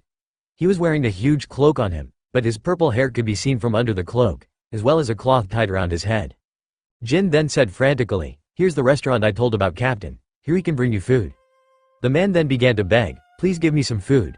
I'm extremely hungry." He then slipped from Jin as he hit the ground with a thud while the smaller man tried to help him up. Once the people looked at the man, and gave him a better look, they all shrieked in fear as they recognized who he was. The man was none other than Don Krieg, the captain of the Krieg Armada. He was a pirate known for his dirty tricks to take down opponents, such as faking defeat before attacking merchant vessels, marines, and pirates alike. He was known in the East Blue as the strongest man there, but his steam was cut short when he entered the Grand Line when they encountered a single man who destroyed his entire fleet in one night, only leveling his original ship. Krieg then said, "Please, I need water and food. If it's about money, then I have enough to pay, just feed me." The man then bowed down and put his head on the ground as he began to beg the people present there to give him food, but Patty wasn't having any of it as he said, "Do you think that we were born yesterday? The moment we feed you, you will backstab us and try to kill us all." He then looked at Krieg as he said, "Your reputation precedes you. We know all about your fancy tricks, so don't even think about it." Jin then said, "If it's about money, Don said we have enough money to pay for our food, so please feed him, he's about to die." The tanned man begged, afraid for his captain's life, but then Patty laughed at him saying, "Yeah, still not convinced with your act. You should seriously get some acting classes." Patty then called out for someone, "Hey Crane, come here for a moment." A man then appeared from the kitchen. He was wearing a traditional chef's costume. He had an unshaven beard with sunglasses on his eyes. He slowly walked up to Krieg as he said, well, look at what the sea dragged to us today. I never thought I'd see the day that Don Krieg himself would be begging for food or mercy." Patty then patted him on the back, as he said, "We should probably call the Marines to get this thug out of the ocean for good. He caused so many crimes, we would be doing the world a favor if we turned him in. We would get statues for it. Please, I only need food, and I promise you I would leave this ship alone. Just bring me a cup of water." The giant man cried out. "Don, you shouldn't beg like this. You're Don Krieg, the leader of the Krieg fleet, you shouldn't beg like this," Jin said as he held his hungry who was barely standing. Moments later, the door of the kitchen opened as it relieved Sanji, who walked out of the kitchen door holding a steaming bowl of food and a clean cup full of water, and slowly walked toward Krieg. Patty looked at him and asked, "Hey, what do you think you're doing, you moron?" The large armed hand then held Sanji, but Alias the blonde man kicked him in the face and sent him flying to the other side of the restaurant. He then put the dish in front of Krieg. Jin then looked at Sanji and said, "Thank you very much, Sanji, for helping Krieg." The huge man then began to slowly eat the food as Crane yelled at Sanji, "What kind of drugs are you on? Now, he will gain his strength back and try to kill us all." Sanji looked at him unimpressed as he said, "This is not my concern. As long as there is a hungry person, I will try to feed them. I have no shame in this." Krieg finally finished his meal. As he laid back a little, he then turned towards Sanji and smiled maliciously. He tried to hit the man, but Sanji was then pulled back by two disembodied hands to the side, barely avoiding the strike. Robin, who was at her table, took a deep breath as she said, "Well, that was really close." She was able to read Krieg's intention, so she reacted as quickly as she can before the man was able to hit San, then looked at Sanji and scoffed, saying, "You got lucky, boy. But thanks for the meal, I really needed it." He then began looking around the boat and said, "Nice place. Don, you were fed. Come on, let's go," Jin said to his captain, hoping the man would honor his word. When first mentioned the boat to his captain, the man was thrilled since he and his crew were starved, so he needed to bring them food, but little did Jin know that Krieg had ulterior motives. The giant man looked for a little moment and said, I think I found our new ship." "Don, what are you saying?" Jin said as he couldn't believe that his captain is planning to harm the people that helped him, "But you promised that you won't do anything to anyone." "Did you see me hurt anyone? I kept my word, but I never said anything about the ship," he said as he looked at Jin. He then added, "You aren't planning to betray me now, Jin, are you?" "Of course not, Don," Jin said quickly, trying to pacify his captain. "Good, now," he looked at the cooks as he said, "Now listen to me, and listen good. I want 100 meals by the end of this being prepared to my men, so I can feed them, and any funny stunts will end with everyone one here in caskets. Get it?" The man said, and everyone knew that he meant business. Suddenly, Sanji began walking to the kitchen, but was caught by Patty, who said, "What do you think you're doing now, you moron?" Sanji then turned and looked at him as if he grew another head and said, "Well, you heard the man. He said he needs a meal for 100 men, so I'm going to cook them. they won't cook itself, you know. This caught everyone by surprise, but the cooks were shocked the most. They knew that this idiot loved his place more than anything in this world, so why was he trying to help Krieg of all people? Patty then did the most logical thing he saw at the moment as he slammed his giant fist on Sanji, sending him to the ground, as he said, "Why don't you try a rest for a little while, because I think you lost it for a bit. Listen here, Sanji, I don't usually say anything when you give free food to some crooks who don't have anything, but I won't allow you to ruin this place." Sanji then looked at him and said, "My job as a cook is to feed people whoever they are, and it doesn't matter what happens afterward." The man truly believed in his philosophy that anyone should get a good meal to fill his stomach. Patty then scoffed as he said, "Are nuts or something? Are you trying to kill us all? This is not some moral issue. This is you trying to ruin this place as you're thinking. If I didn't know any better, I'd say that you're Don Krieg's secret spy on the ship." Krieg then said, "What are you cooks waiting for? I need food for my men right now, so get it." Jin then said, "Please do as he said, I don't want anyone to be hurt here." The man was still sad that Krieg broke his word, but he said he won't hurt anyone as long as they do whatever he says, so there is no problem. Patty then smiled as he said, "Before we give you food for your men." The man then brandished a small rocket launcher on his wrist. "How about you eat some of my custom-made desserts first?" He finished as he launched a couple of projectiles toward the man who took him head-on. Patty then stood as he lifted his hands, and people began to cheer for him, as they thought that he defeated Krieg, so he said to where Krieg was standing, "How did those desserts taste like?" The man finished with a smile, thinking he already ended this. From the smoke, a voice echoed as he said, "That's the worst dessert that I ever ate in my life. Are you sure you were a cook?" The smoke then cleared as Krieg stood tall with golden armor on him. He then reached toward Patty, grabbed his rocket launcher in one hand, crashing it, and punched the man with the other, sending him to the ground. Before Krieg can do anything, the doors of the kitchen swung open. A huge sack of food then slammed into the ground as Zeph stood in front of it as he said, "Here are 100 meals for 100 men. Zeph then looked at Krieg as he said sternly, "Now get out of here before I kick you out." Krieg then laughed as he said, "Well, at least you have a sense of humor. But no, by the time I'm back I want this ship to be empty for me to take it, and so it can act as my new home ship." Zeph then said, "That's not happening, and if you try anything, I will kick you to the bottom of the sea." Krieg's eyes then widened as he said, "I knew I remembered you from somewhere. Your red leg. Zeph. The man who used to defeat his enemies in a foot-oriented fighting style. They say your nickname came from there, right?" Zeph then said calmly, "Yeah, that's me. What's that mean to you?" "Nothing really," Krieg said, but then added, "But that means that you went to the Grand Line, right?" Zeph then said, "That's none of your concerns. Now go out of my ship, or be kicked out of it." "I see," Krieg said as he rubbed his chin. "Here's what's going to happen. You all are going to empty the ship, and I'm going to take your log from your sails, to which I will use this time on my journey." Zeph then scoffed as he said, "As if I'll ever give someone like you my log." Krieg felt insulted, but he then yelled, "I'm Don Krieg, the strongest man alive. I had all the things necessary to conquer the seas from men to ships, but I only lacked the information, but this time with the information from Red Zeph's log, I'm going to conquer the sea and become the Pirate King." "Hey, but that's not going to happen really." A voice cut off Krieg. The man turned around in annoyance as he looked at a teenage boy wearing a straw hat sitting beside a black-haired girl, so he asked in an annoyed voice, "And why is that, brat?" "That's because I will be the only one who will become the Pirate King," Luffy said as if it was a truth of the world. Krieg scoffed as if he heard a crazy person talk, so he said, "Listen here, kid, I'm in a good mood today, so I'll let this slide, but by the time I come back here, I want you gone with the rest of you bugs." The man then lifted the sack of food over his shoulder and continued walking outside the restaurant, and with that people began running outside the restaurant, each running for his life. Jin looked at the people remaining in the restaurant and said, "I'm sorry for this. I didn't know he was going to do this." Sanji, who was still on the ground, stood up and said, "No problem, but now we'll just have to kick his butt." Jin then looked at him with shock, saying, "You want to fight Don Krieg, but he's the strongest man in the world. You should take his offer, all of you, and leave this place giving it to him. He's being really generous, so why don't you take it?" Sanji lit his cigarette as he said, "This place means so much to that old man, so I will fight to the bitter end to protect it." Jin then looked at Luffy and said, "You need to leave. Don is angry with you. He will kill you if you don't." Luffy merely chuckled as he said, "Don't worry about me. I'll simply kick his butt as I did to others, and defeat him." Jin then shook his head as he began walking outside to join his captain, but before he exited he said, "This is advice for all of you. Leave this place or you'll face the wrath of the strongest man alive." Jin then walked outside the door as the cook swarmed Zeph, and Patty asked him, "Owner Zeph, why did you give them food? You practically empowered them even more. You should have left them to starve and die." Zeph then yelled, "Shut up." Every cook then went quiet as they looked at Zeph, who said, "Do you understand how it feels to be hungry? How does it feel to wait for a decent meal? How to stay for days on end without a piece of bread in your mouth? How to sit patiently only to see a drop of water?" They all remained quiet, and no one dared to say anything, No great, so don't talk about what you don't know. We are sea chefs. We live to give people food no matter who they are. Now, we must protect our home, so get ready to fight them, and with that everyone bega. Then all of the chefs went inside the kitchen to bring weapons for themselves, as they readied for the fight to protect the restaurant. Zeph watched them with a smile as Luffy walked up to him, and said, "They sure seem fired up." The old man replied, "Can't blame them. This is their home, they're fighting for." "Old man, I want Sanji. So how about a deal? If I defeat that Krieg guy, he comes with me and becomes my chef.